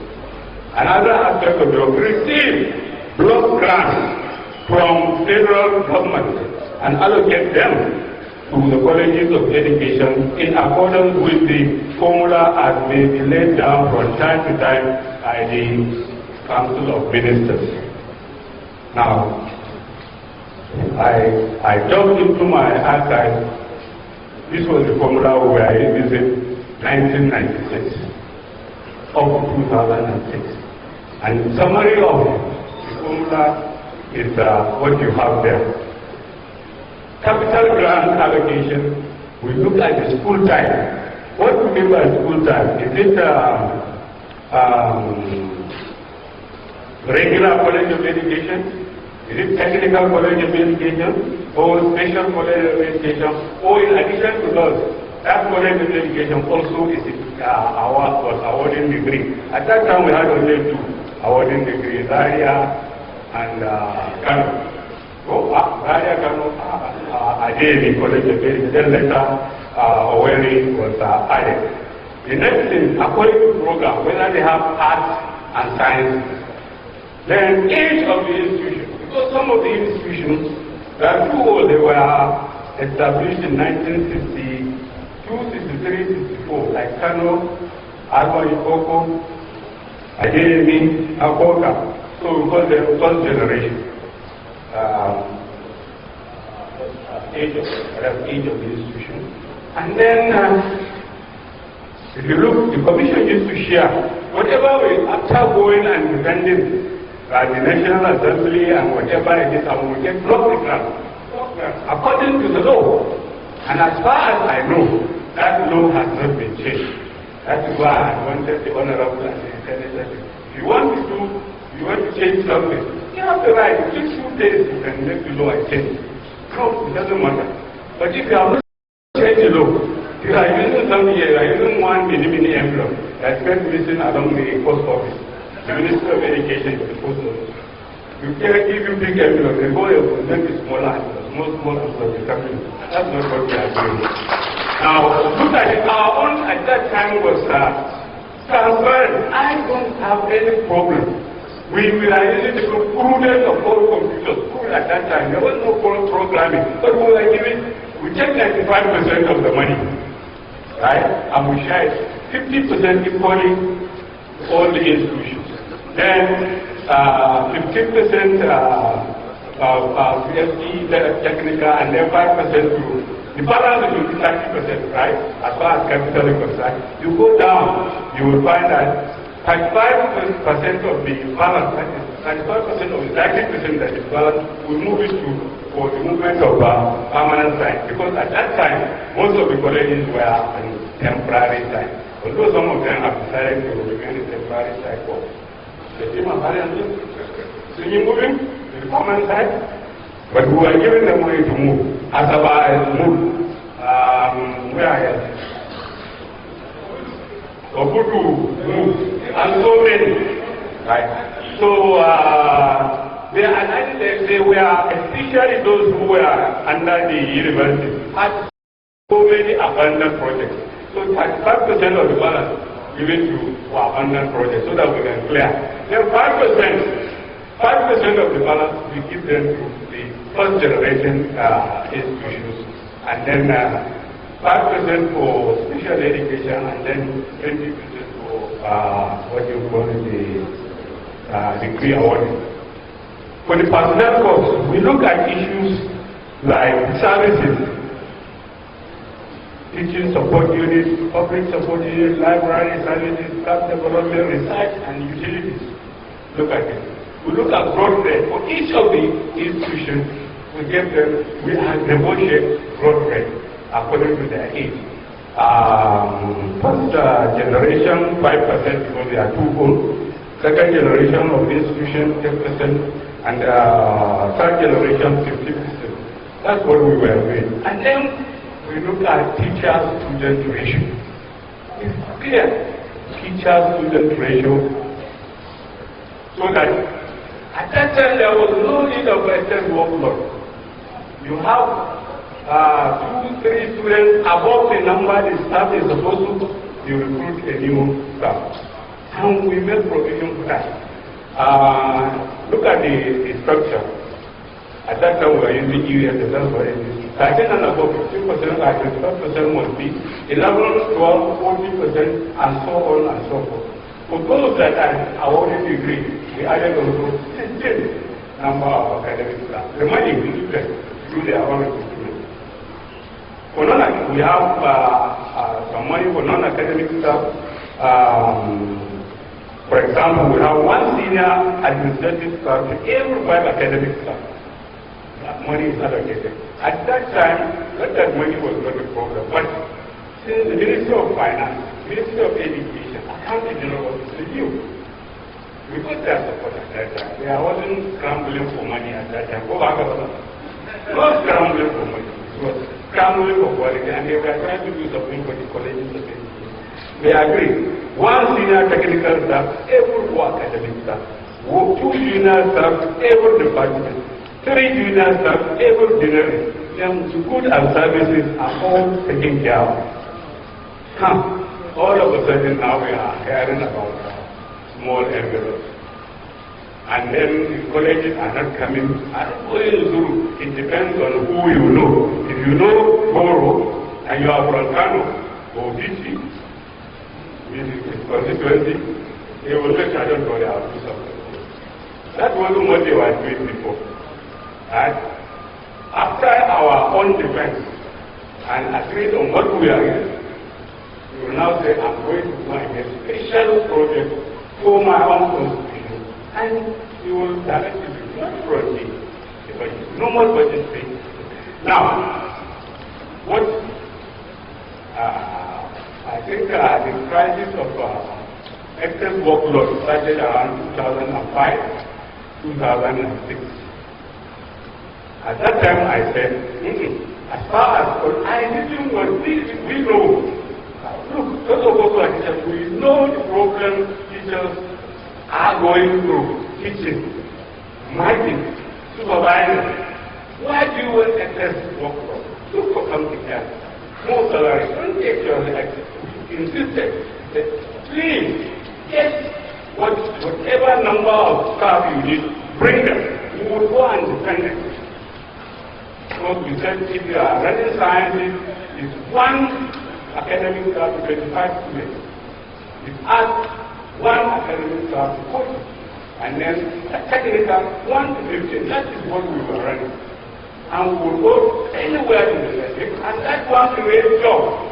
It was creating jobs because they were recruited according to the number of the students they have. I don't know what they are doing now. It's, now you have to go to general character. Keep them there on go. Is it not true? Give them their own allocation. They are taking 100. General character only takes 20. Accountant General 15. And so then you end up with actually recruiting maybe right. Of course, your governing councils are there. So waiting. Are we here for nothing? So you have to allocate. Then they start bringing you. You have to give them up. Blank. That's what I learned. Some of them no interview, no nothing. They will just say, look, I did some kind of meeting academy. Okay, let's do it now. I do it. That's what it is. Now, that was before, and then you know what is happening. Now, as I was looking, I'm happy that Junaid is here. Please, if you have ever seen National Teacher Education Policy 2009,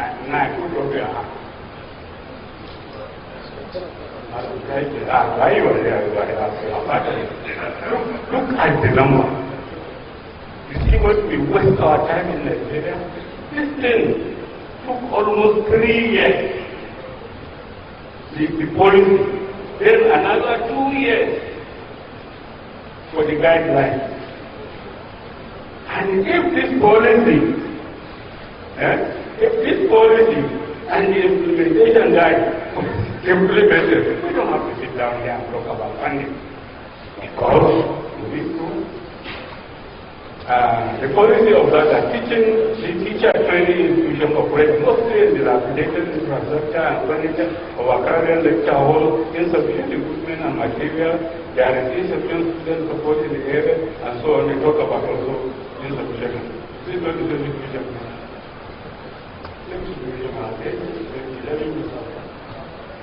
On funding, the policies and the teacher education policies are only useful if financing mechanisms exist, to ensure their implementation. There is therefore the need for increased funding so that adequate and relevant personnel, structural resources, building and resources can be given. That's what they said. The policy provides the manner for the funding. This is very interesting. Manner of the funding through establishment. Teacher education program development plan. Teacher education program development plan, where each college of education, each NTI, the American College of Education, NTI, CRCS, NCC, will apply to the taper, to draw from the taper fund. So they are able to do this normal annual, that is what we normally do. Then 15% of the federal account currently allocated to UBEC. There is 15% that is in UBEC, and it goes for teacher development. It's supposed to be assessed by the colleges of education. NTR and then, most important, where there is money now. Because in every college of education now, public college of education now, they are chopped up with test fund buildings and submitted equipment, buildings and equipment. A teacher fund account, that's the name they gave it, approved by the two ministers, serving directors now, Sandevo and Shigaro. They are agreed on this. Teacher fund allocation account shall be established by education tax fund, that was the name of that fund, in order to finance post-service teacher education in colleges of education. I didn't say it. It's the policy that said it. So this is what the unions and the management of the colleges of education should be. This is signed by the two ministers who are now there. So you can push them to see whether they are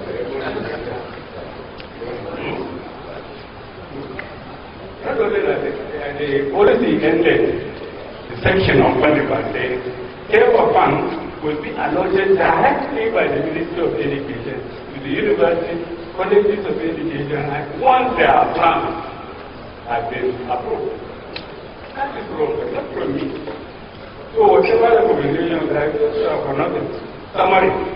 In order to assure quality in teacher education, there are therefore adequate and sustained funding.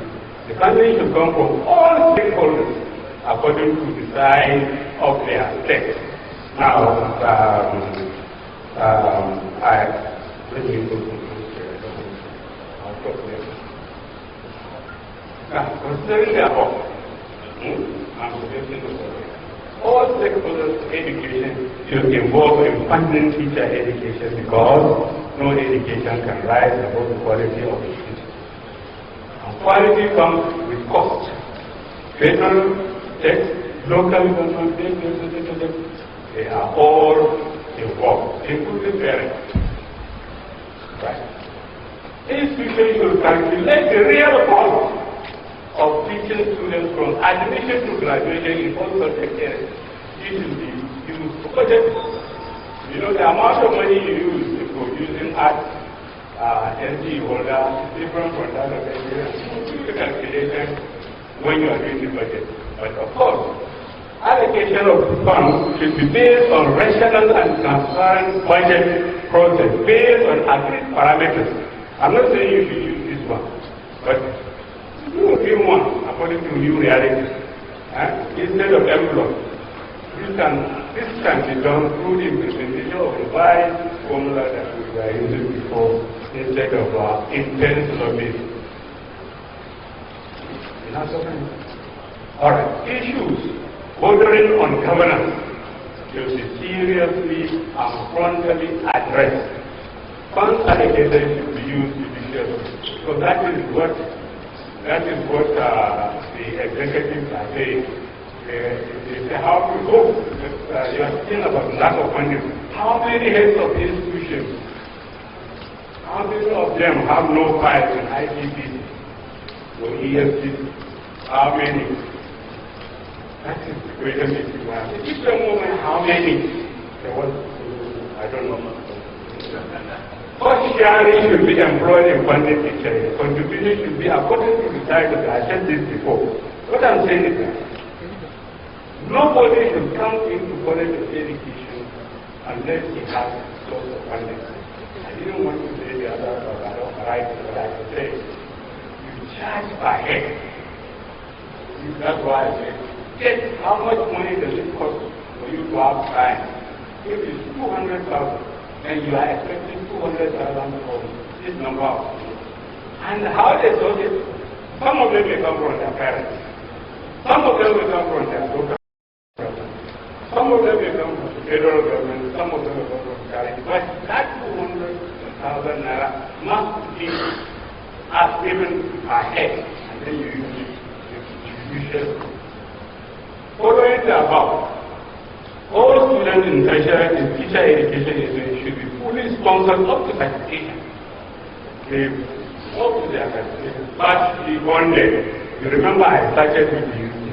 Give you everything, you are bonded. You send somebody to an NDA, you send somebody to NDA, you spend 4 years to get your second, you must work. That's exactly what it is. We are trained professionals, remember. You just can't train professional and allow him to go. Or you need 200 professionals and then you are I need to do idea. You go to 400. You get some money. After that, you go to splendid element and bad ambassador of your institution. They should be able to get work at a reasonable time. That's why I was thinking that everyone college of education must be sponsored by somebody. I like local government, church organizations, federal government should do something also.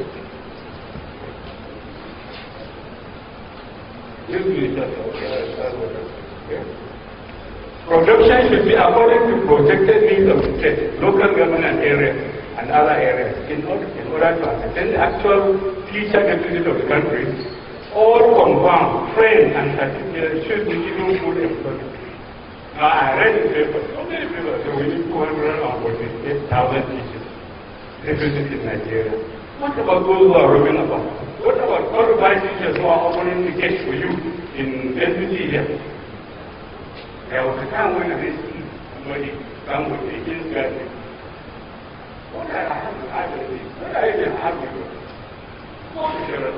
Now, what situation? Go to police. The minimum qualification to become a policeman can be an ending. Are you training them for that or to become teachers? Somebody wanted to impress me in Lagos that the best accountant he has in his bank are those who have SBA accountant. They have to. We were teaching them to become teachers, not to become accountants in bank. So we wasted our resources for teaching and we are taking the bank and we are taking them. That's not correct. That's not correct. teacher education institution, all the money concentrated teacher education. Aha, yeah, politics of education, I got a diploma in this. Nothing to do with it, including one diploma in security. The Security Department of that institution initiated diploma in security studies, and they are getting money out of it. When you are not part of your work, it's supposed to be producing teaching. And how many of you, provosts, have you seen your master plan or academic grade? I'm finishing now. Master plan or academic grade. I mean, the master plan academic tells you what every year for the next number of years what you are. If you finish, you're supposed to do it again. But there is land there, no technical education there. Then somebody come with another intervention or put special education there. No master plan, no academic. You have to have a master plan academic based on the needs of the society project. This booklet I was talking about for giving money should be revised and then used for, I think that's the report. Thank you very much for your attention.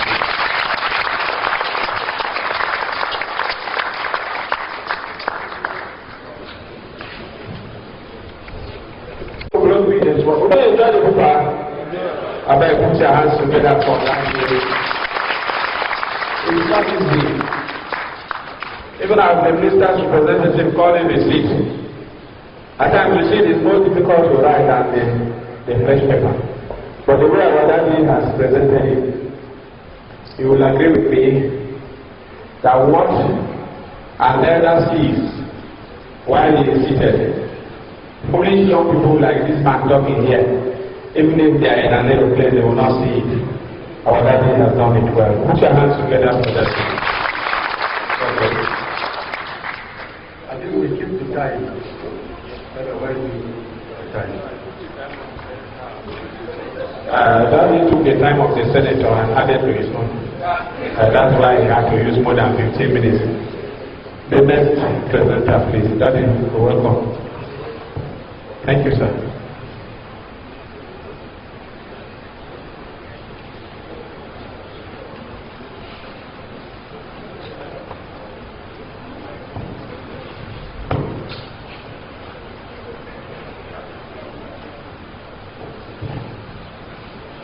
Our daddy is already standing. Professor Muhammadu Ibn Junaid. His focus is on new trust, on research and development, and the College of Education system. You're welcome, sir. Thank you. Chairman of the occasion, the Chief Host, the ES, my predecessor who has just spoken, and my successor who is next online, my dear Provost and distinguished guests and gentlemen, good afternoon. My presentation is supposed to be on research and development. And I've tried to answer one key question in this presentation. And the question is, what is the role of R&D in teacher education? And what is its current status in the teacher training institution? I have underlined about 8 issues to discuss in the presentation. One of them is a reminder about the definition of R&D. I know we all know what it is, but I think we've been engaged in so many things that I believe now we need a quick reminder so that we know what we are talking about.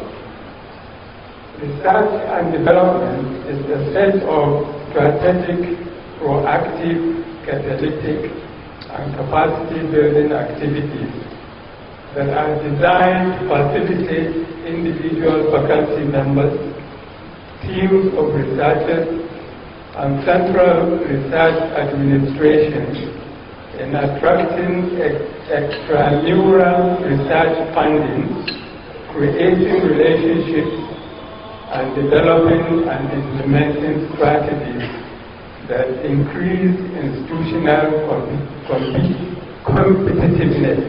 So it means research and development is about competitiveness. How can we be competitive in our own context among our colleagues, sister institutions, and among other tertiary institutions? And as we know, these activities are typically practiced at universities, but are also in use at a variety of other research and training institutions. Now, the nature, I will quickly go through the nature of research and development. It has about 8 features. One of them is that it is based on a systems approach. And what it means is it covers all aspects of the total system and follows through from invention and design of a new product until it is successfully installed in an educational setting. So R&D is a borrowed term from industry, and that is why you hear concepts like products. And in our own context, who are our products? The student teachers we produce. And these are sent out to the public for employment.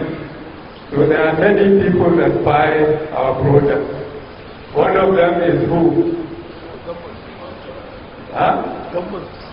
The state universal basic education board across the nation. They buy our products, and by buying I mean they employ our products. And we need feedback from them on our products, whether they are serving the purpose for which they have been employed or not.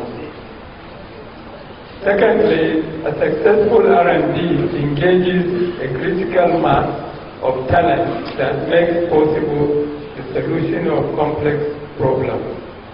And then it is also interdisciplinary in nature. It is not just about someone in education. It is also about someone in psychology, someone in sociology, someone in history, and so on and so forth. So R&D is about interdisciplinary composition. And then it is based on design and field test. It is also about dissemination and installation. It is about feedback and revision. So dissemination and installation here means the process of our training will not be complete until the educational product we are producing, that is the teachers, have been installed, meaning employed and placed in schools and classrooms and made to work successfully in one or more practical educational settings, and is widely publicized. And then feedback and revision. I wonder how many colleges of education have bothered to ask students or go to the schools where their products are teaching to get feedback on the quality and performance of those students. How many of us do that? In all honesty, not just for show of hands. What? So in the context of about 50 provosts, only one is doing it. I'm not going to ask him how they do it, but I mean, but after the presentation, yeah. But feedback is important. If we are sending products out to the market, we need to get feedback from the market about how our product is doing. And that's the only way we can improve the quality of our product. R&D is also focused on a mission. Maybe our mission, colleges of education, is to produce competent and qualitative teachers who can advance the cause of education and development in our country. So we need to follow through to see whether we are achieving that. And then visibility and accountability will be based on feedback and revision. We all know what the role of R&D is in education. If you look at the educational context we have today, there are visible disparities that still exist in the distribution of educational facilities among different sections and groups, meaning among rural versus urban, boys versus girls, able versus physically and mentally challenged, and then there is also the case of marginalized groups like the nomads. And there is also an ever-widening gap between the educational system and the emerging changes in societal goals, compounded by an inadequate appreciation of the widening frontiers of knowledge in the rapidly changing and technologically oriented modern world. We have just come through lockdown. Our schools and institutions have been closed for over 8 months. How much education has been taking place during those 8 months? How many of our colleges were operational during the lockdown? None. And why do you think is the case? Because none of us, or maybe we don't have the capacity to employ technology to address the shutdown. So education was at a standstill for 8 months. Teacher educators were back at home, maybe selling pure water and making other, domestic, industries to survive. So, but why should education be disrupted simply because of a pandemic? When there are possibilities of remote learning during the period of lockdown. So one of the areas that we need to look seriously at is how can we develop the capacity of our institutions and our teacher educators as well as our students for remote learning, because this may not be the last pandemic or the last shutdown. But we cannot continue to be sitting idle during shutdown. We need to employ technology in order to advance learning, teaching and learning, whatever may happen in the future. Now, if education is to play its role as a driving force in social and economic development, its aims, purposes and methods will need to be continually examined and new concepts and policies formulated and applied to align expansion of education to developmental goals. And this is where R&D comes in, because research and development is the main tool that can be used to explain and find solutions to educational problems and for bridging the existing gap between the educational system and the emerging changes in societal developmental goals. Now, what is our position as teacher education in the context of overall education system and social change? The previous speakers have emphasized on the importance of our sector and the role that we can play in social development and social change. Now, one of the key issues in education today, talking generally about education, is that shortage of teachers is one of the main obstacles to the expansion and qualitative improvement of education.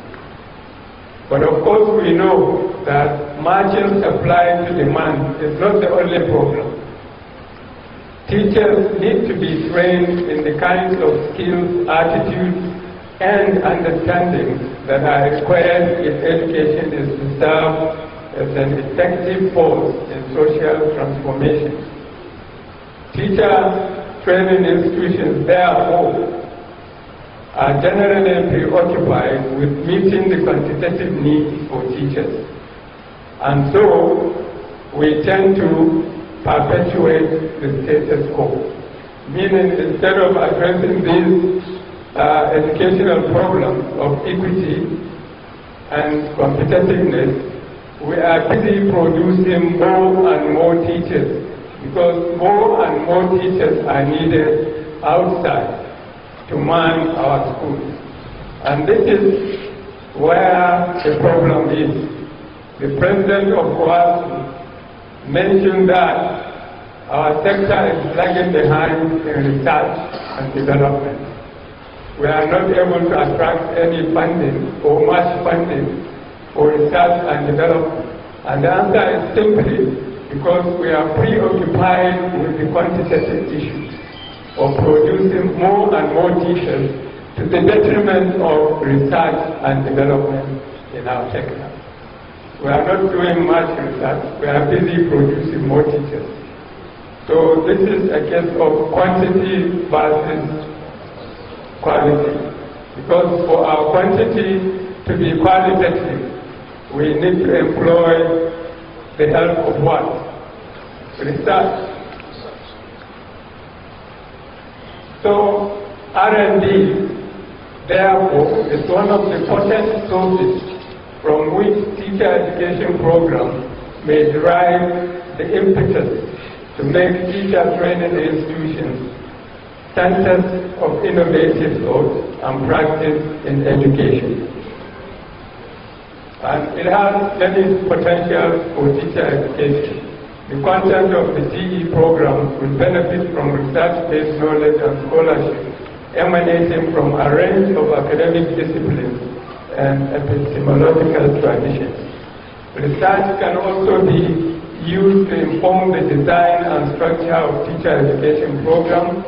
Teacher educators and teachers can be equipped to engage with and be discerning consumers of research. Teacher educators and teachers may be prepared to conduct their own research individually and collectively to investigate the impact of a particular intervention or to explore the positive, negative effects of educational practice. Benefits, there are many more, and I'm sure you are familiar with these benefits, so I will skip them. Now, what is the status of R&D in our colleges? I mean, I should be asking you to give me the information, because you are the practitioners, you are the people on ground. So if there is any R&D, you will know better than myself. So you can contest whatever I say here, because I'm using an armchair approach. Since I'm not in the College of Education, I may not know. And I have left the sector for almost 6 years to another sector. So I'm not very competent with what is going on. So don't share.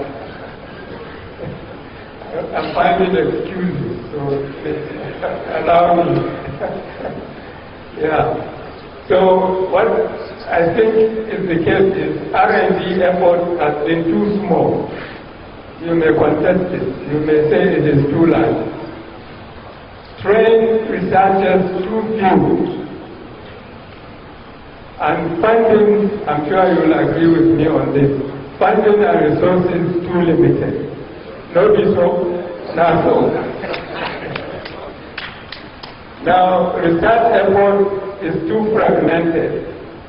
Research projects are focused on small isolated parts rather than the whole of the total system, and methodologies and samples are so diverse to produce any total effect.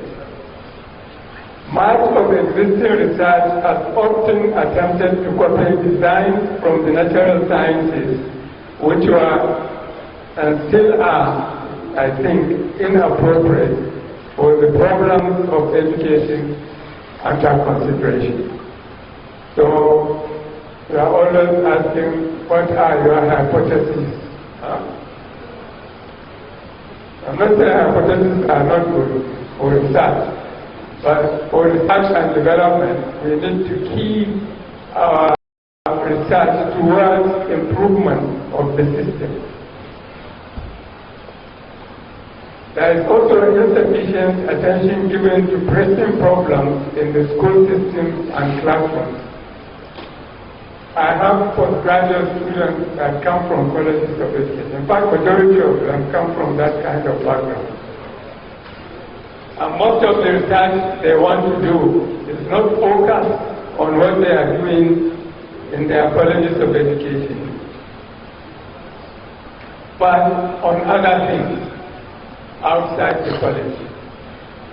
So even if it is successfully done, it may be of little use to the college from where the researcher is coming. So instead of serving our institutions, we are serving other institutions. So we need to focus inward and see what action research can we do that can bring benefits and development to the system that we are in.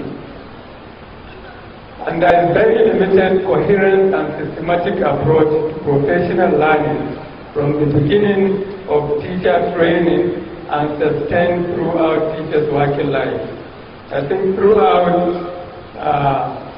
the life of the commission, and many of the colleges, especially the older ones, there has only been one tracer study of our products.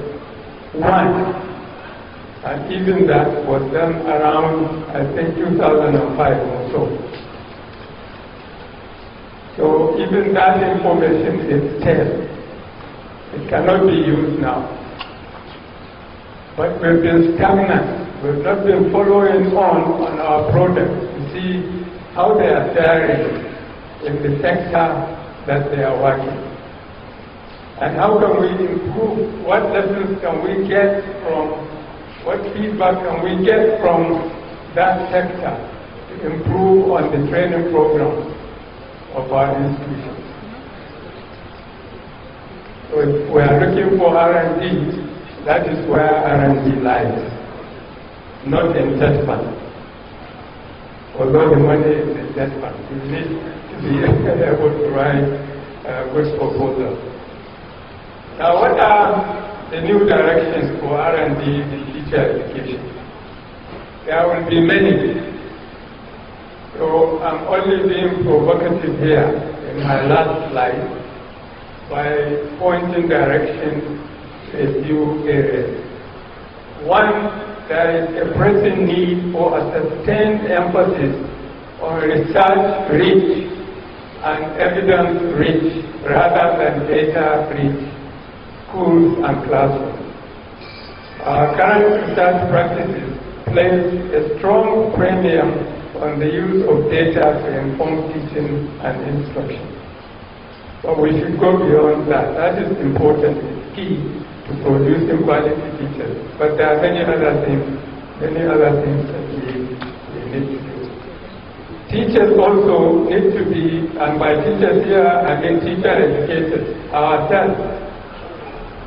We need to be equipped to interrogate data and evidence from different sources, rather than just describing the data or trends in attainment. So rather than following children in the classroom to see the level of attainment they have, use that data to see how can you improve that level of attainment. not just presenting it, that the level is so and so. Go beyond that and interrogate the data and ask yourself, how can I, as a teacher, improve the learning attainment of my class? That is key.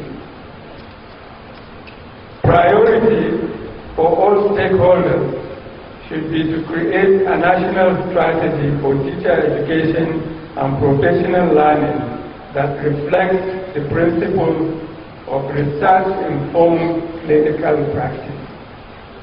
So we need to borrow from industry. When they do research, that research is followed through until it reaches production. And when you have the product, then you send it out and see what the reaction of the consumers of the product are. And you get feedback, and you come back to the lab, in your case, to your classroom, and see how you can improve the quality of that product. And consideration needs to be given to the best ways of developing such a strategy in consultation with all the relevant stakeholders or partners. The only people sitting here are the industry. Are they here today? The industry is not here. Okay. So that's an oversight on the part of on our part. Yes. But for subsequent, summits like this, we need to bring them here so that they can speak to our projects in our case. Yeah. And I think this is because I was told I have only 15 minutes, and I was all the time arguing with the organizers, COEASU, that why are you holding a face-to-face summit instead of a virtual summit?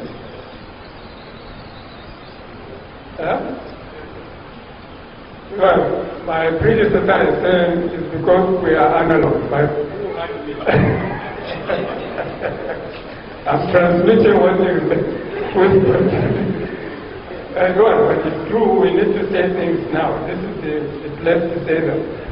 Because after this, if we go out and say that we are positive, but here we are speaking to ourselves. And I think that is why it is important. So it is clear that there is another area of focus, very important area of focus. That is the role of technology as well.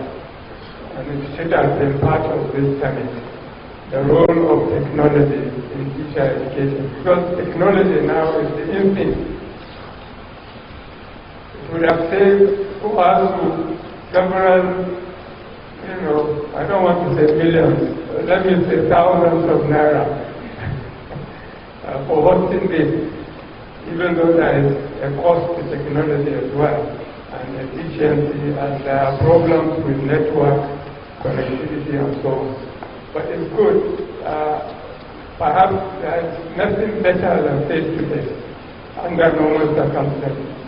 Yeah, but in abnormal circumstances, which is the situation we find ourselves today, we should be thinking in terms of how can we advance remote learning, remote teaching and learning in our colleges of education as an alternative to the conventional institute situation. And I have finally a big thank you for everybody.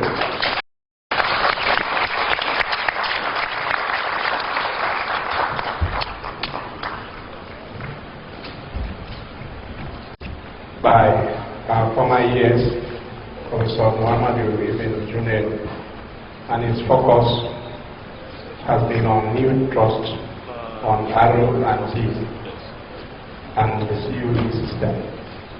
Very provocative one indeed, because some issues have been raised, especially the manner in which even this summit is conducted, that is not better. Thank you very much for your provocations. I think it deserves a round of applause for that.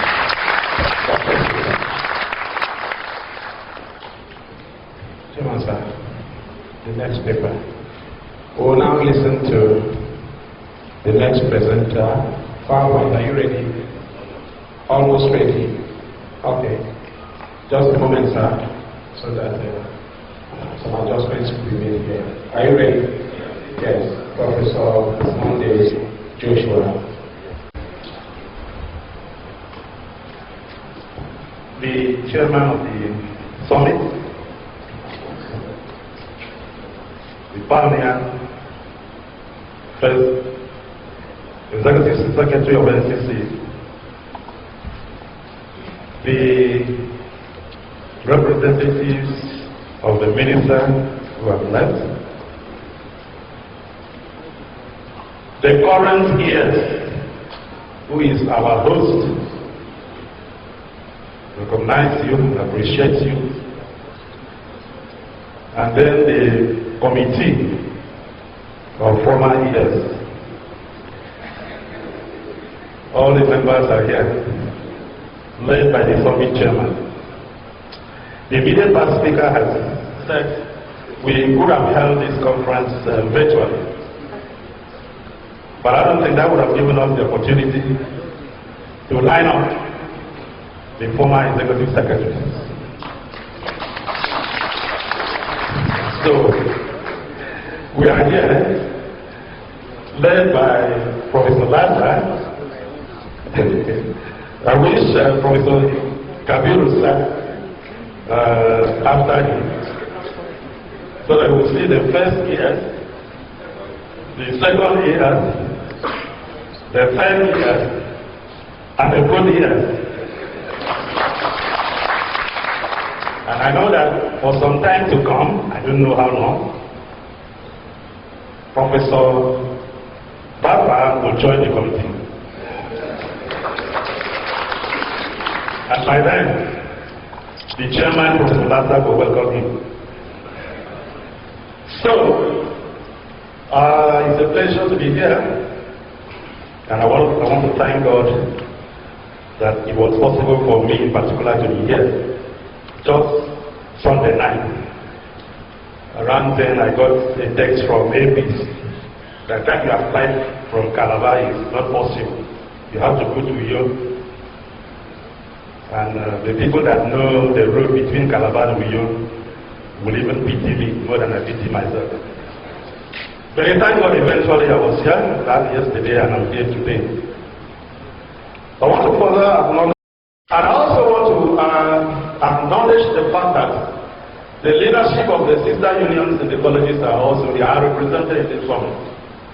It is beautiful as far as I'm concerned that the other leaders, the other unions are looking at COEASU and themselves as partners in progress.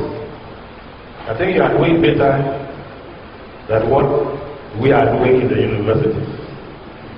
You know what is going on in the universities.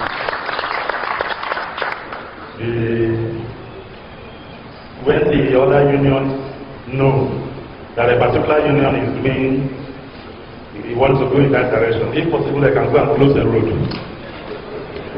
You know the struggle over IPBIS. When one union rejected it, the other union accepted. Not necessarily because they believed that it was necessary, but just because the other union rejected it, they must do something opposite. And now when it looks like the government may be listening to the development of alternatives, the other unions are saying, take no government, we won't follow, we won't allow ourselves to be paid under that platform. Not necessarily that that platform is not good to, that's not the issue. But the reason is that it is being developed by the other union. That's the kind of thing we see in the universities. When I see representatives of the SANU and the NASU and other unions being represented here, showing solidarity with COEASU, I think I must admire you. So I also acknowledge the leaders of the COEASU in different institutions, the chairpersons, I congratulate you, and the members that are here. And I want to especially recognize the leaders of COEASU, of College of Education and Council. Are they here? Good. I wonder why I'm doing that. That's my village. I don't want a situation where one day the writer will say I cannot enter my house.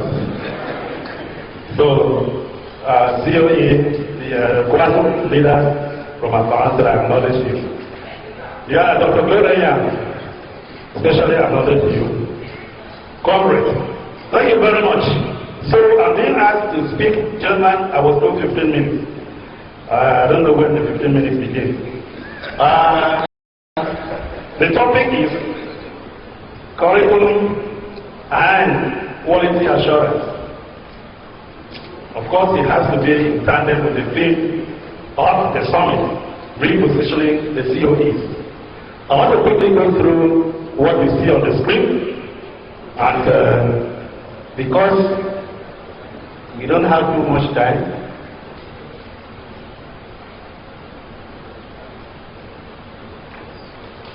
okay, so the first is the concept of curriculum.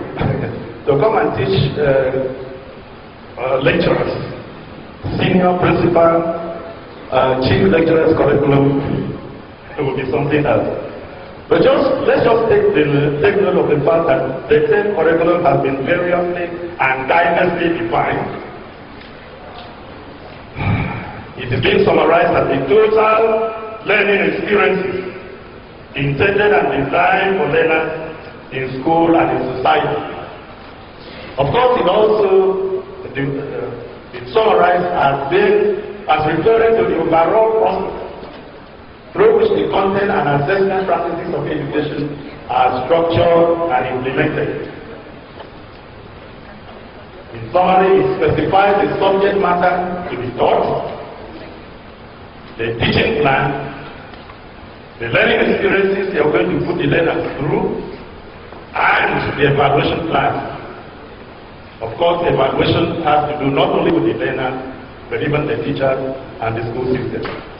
So we can say curriculum is at the heart of any educational process or any educational enterprise or in any educational outing. Curriculum is at the heart of it. Now let's look at the other thing, quality assurance. We said that it's the maintenance of a desired level of quality in the service or product, by paying attention to every stage of the process of delivery or production. It means it's a means of preventing mistakes and defects in manufactured products and avoiding problems when delivering the products or the services to the customer. In education, in a way we are very much involved, quality assurance involves the systematic review of educational provision to maintain and improve its quality, its equity, and its efficiency. It encompasses school self-evaluation.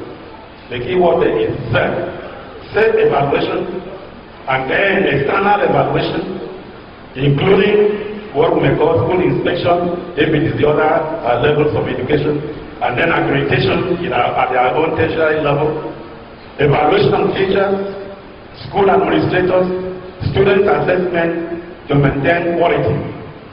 And of course, it goes hand in hand with quality control. So, let's look at what I call overview of the vision and mission of the COEs. NCC is the COEs. In one of the documents, as I searched through my library, I saw that the vision of the NCC is this: that it is to make the colleges of education centers of excellence in teaching, in learning, and research, to facilitate the production of top-class teachers, highly motivated and fully prepared for teaching at the basic education level. That's the vision of yes, of course, as it translates into the role, the place, the vision of the COE. Now let's look at the associated mission. The mission of the NCC is the production of well-motivated teachers of world-class quality with high personal and professional discipline, integrity, and competence for expanding the basic education sector. Now, as you look at this too, of course they mention, they are saying the same thing. And as the persons at the grassroots, as provosts, as members of academic staff in the colleges, I want to ask you, maybe not here, maybe when we are at the other levels, begin to ask ourselves, to what extent have these missions, wonderful statements of our missions and visions that are being fulfilled. Now, the SEC was to be concerned with policy formulation, including setting up of norms and standards to harmonize all academic, financial, and administrative matters, as well as physical development of the colleges in Nigeria. Those are the services that the SEC was to perform. If it's performing, my colleague on funding and even the national president had presented a situation since 2005 where the NCC was removed completely in the issue of funding or disbursement to the colleges. I don't know how far that has helped the colleges and helped the system, but perhaps when we discuss in our groups, we'll be able to say more on that. Now, let's just look at the curriculum in the colleges. In line with this mission statement and vision, and in pursuit of its mandate to maintain standards for teacher education at that level, NCCE in 2012 revised the whole curriculum. I think the first one was published in 2008, but between 2012 there was this massive revision. The then existing programs or curriculums to focus on the core areas of basic education, especially when NCE was now adopted as a minimum teaching qualification. It became necessary that colleges should refocus and train manpower for the basic education level primarily. That revision, of course, didn't undermine the fact that the older system of NCE, physics and chemistry and all that should be abandoned. But we only needed to refocus the curriculum they were implementing, and NCC took the lead to revise the curriculum. And of course, as the current ES told us in his presentation, that 2012 revised curriculum were further revised and published just last year, 2020. And I have here, I'm sure you have seen this, in that revision, the early childhood care and education came up as a major sector to train teachers for that. And of course, also to train teachers for primary education level, where you know that is the starting point of the basic education, the 9-year basic education program in Nigeria. So I have here the minimum standard revised curriculum for training of teachers in early childhood care education (ECCE) with primary education, and then of course, adult and non-formal education and special education, two separate were combined in one booklet. And then there was one for junior secondary school. And then, after those ones, there was, and there is still, the revised minimum standard for general education course. You know that whatever you do, whatever subject area, you are being trained in education. So a special booklet has been revised and published for education. And then that for vocational and technical education is also published separately, just like it was in 2012. Of course, to further give impetus and direction for the implementation of this other curriculum, a special one was also published and called Curriculum Implementation Framework. So these are the strategic efforts of government, because the SEC is representing government, and of course the SEC did not do it just alone. The colleges were involved, and all the agencies of government were involved, and the curriculum was further revised just last year, 2020. That shows how recent, how responsive the NCC as an organization is, and how current the curriculums that are being implemented in the colleges in the various areas, how recent and how current they are. And I think we should give kudos to ourselves. Now, I talked quickly on quality assurance. In addition to presenting, or in addition to preparation of minimum standards on the revised curriculum, there was also need to review the whole system of evaluation that was involved in our colleges. So a new instrument called Quality Assurance Toolkit was developed by NCCE for use in the colleges.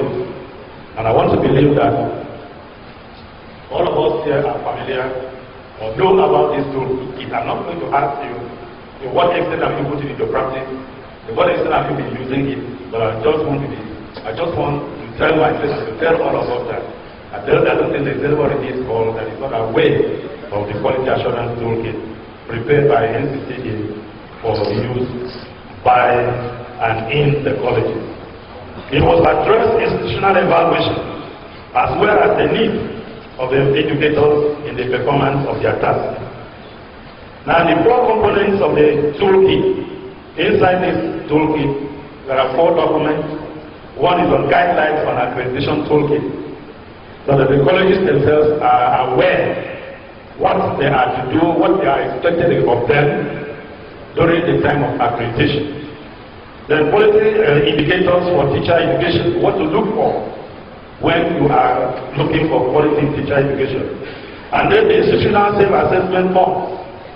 When you are preparing for accreditation, or even when you are not preparing for accreditation, to keep yourself in view and keep ourselves that you are maintaining quality, whether you are being accredited or not. The institutional self-evaluation forms are there to help us in this issue of quality assurance. And of course, what external assessors will use when they come, those documents are there, and they were to guide our colleges in keeping shape as far as quality assurance is concerned.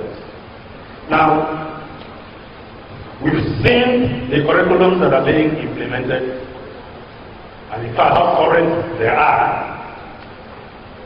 But let's look at some of the challenges that I believe are affecting or checking the implementation of the well thought out and current curriculums in our colleges. The very first question, the very first issue, the very first challenge is the issue of relevance of the curriculum. A number of speakers today have alluded to this fact. Yes, the curriculums have been revised, the standards have been revised, 2020, very correct. But we still need to ask ourselves, how relevant is the current curriculum? We mentioned 3 publics there.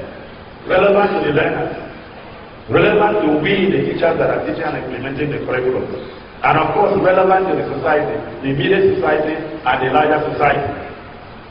Perhaps when we meet our groups, we need to answer this question. How relevant is the curriculum to the learner? And if it's so relevant, why are most of them on the street now? Government may not be able to employ everybody, but why are they looking so desperate, so empty, so desolate that they cannot help themselves because the employment is not there? And we that are implementing the curriculum in the colleges, the teachers, how relevant do you see this document? Even to you as a person. How do you enjoy implementing it? Is it adding value to you as an individual or to your career? Maybe we'll talk about that. And then, how relevant is this curriculum to the society and the nation at large? Are we producing this manpower vis-a-vis the needs of the community where the colleges are, vis-a-vis the needs of the state, those of us in state colleges. The state is the one that owns the colleges, and it supposedly should be training teachers for the state. How relevant is the curriculum for the state where the college is, where the state that is owned the college? I think these are some of the questions that we need to ask ourselves as we go on to implement things. When we are admitting students, do we have any consideration towards are we admitting according to need? Or, with due respect to approval, is it the concern of the IGR? As we know that the more students we have, the more IGR we will have to manage the school. So, we look at other challenges.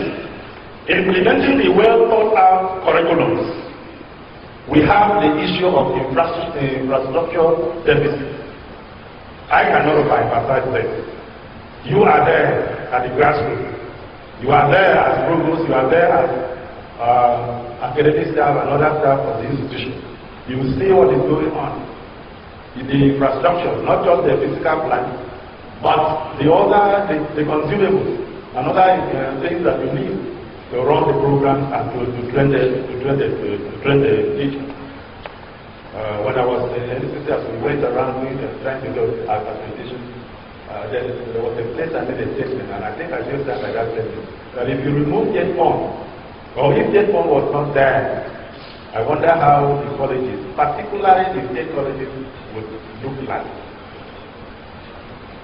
Because it's like those governors just get interested for political reasons, cite the colleges, sometimes they cite their villages or communities, and that's the end. And the colleges now pay for themselves. When we go to them when there is accreditation, they just give us more money to run around. But the infrastructure in the premises only get one. At the time I think one of the colleges I said that we should change the name of the college and call it K1 College of Education. Another challenge in the implementation of the curriculum is the quality of entrance into the colleges. I think the earlier speakers have also talked about that. Even the national president of COEASU had also commented on that. You will see that those that have lost interest or those that have been rejected in other programs and those that cannot enter to study in other programs, those are the ones that are reluctantly coming to education. And of course, when JAM holds that national consultative meeting on fixing the cutoff point, you find that the higher cutoff point is 6 for the university entrance, the smaller one for polytechnic, and the smallest one for the college. So, we at policy level, I may say, or consciously designed to train ill-motivated or non-motivated people as teachers. They never do well. They rejected ones from the university or another program. Those are the ones that we are training as teachers. And then you begin to wonder the quality in them and what they will offer eventually when they are being employed in the classroom. Challenges, we talk about distractions to the trainees.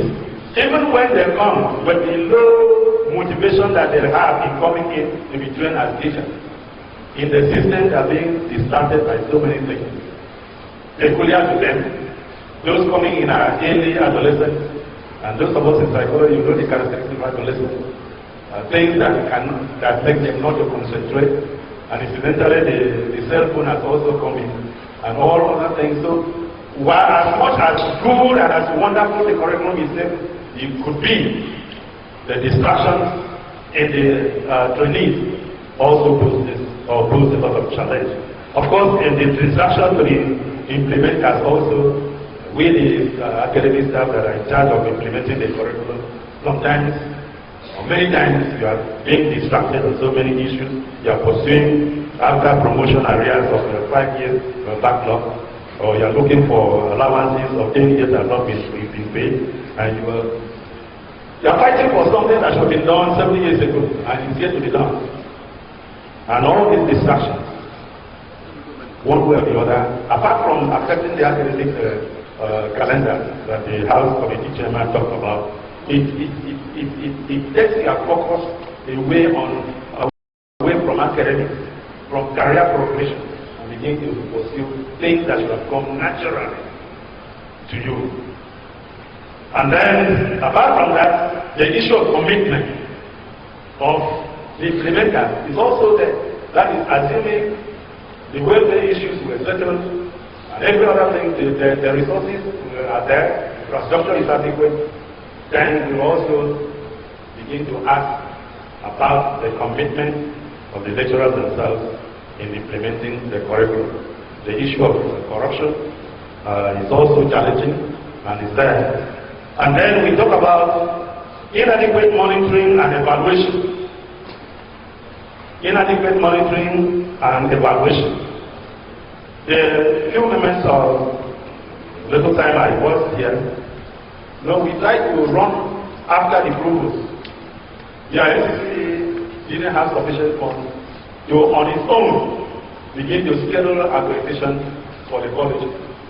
And there were so many colleges running unaccredited programs. Some ran programs that were never accredited. Some ran programs that the last time accreditation was done was 7 years or 10 years earlier. And meanwhile, the commission had little or no resources to schedule accreditation to this. And that's why we have to put our heads together. What do we do? It is a crime. And I try to put that to the provost. That it is a crime. You should look at it as you are committing a crime to run a program that is not accredited. And if you see it that way, then you do everything possible to make sure that your programs are accredited. If you are heading a state-owned institution, run to the governor and tell him, look, this is the danger. I'm not even to talk about the privately owned one. So, we have to look inward and say, okay, the universities, I knew because I came from there, that the universities were funding their own accreditation. So why wouldn't the colleges fund the same thing? And we had to talk with the ministry, get approval, and then we threw it out to the colleges and said, look, provost, you have to fund your accreditation. If you see it as it is a crime that you are running unaccredited programs. And the next thing, we threatened them, but it wasn't a mere threat. It wasn't a mere threat because we were trained and doing it. But after some time, if you don't take this to get your programs accredited, we will write the jam not to send your candidates again. It worked somehow, and I think it continued to work after I left office. A good number of the colleges rose to the occasion, rose to the challenge. The programs were being accredited and being monitored. We need to step that up. The Commission needs to do more and ensure that only accredited programs are being run in our colleges. The greatest defaulter would be the private colleges, but we can also pursue them. Pursue and overtake. I know there's a church going by that name.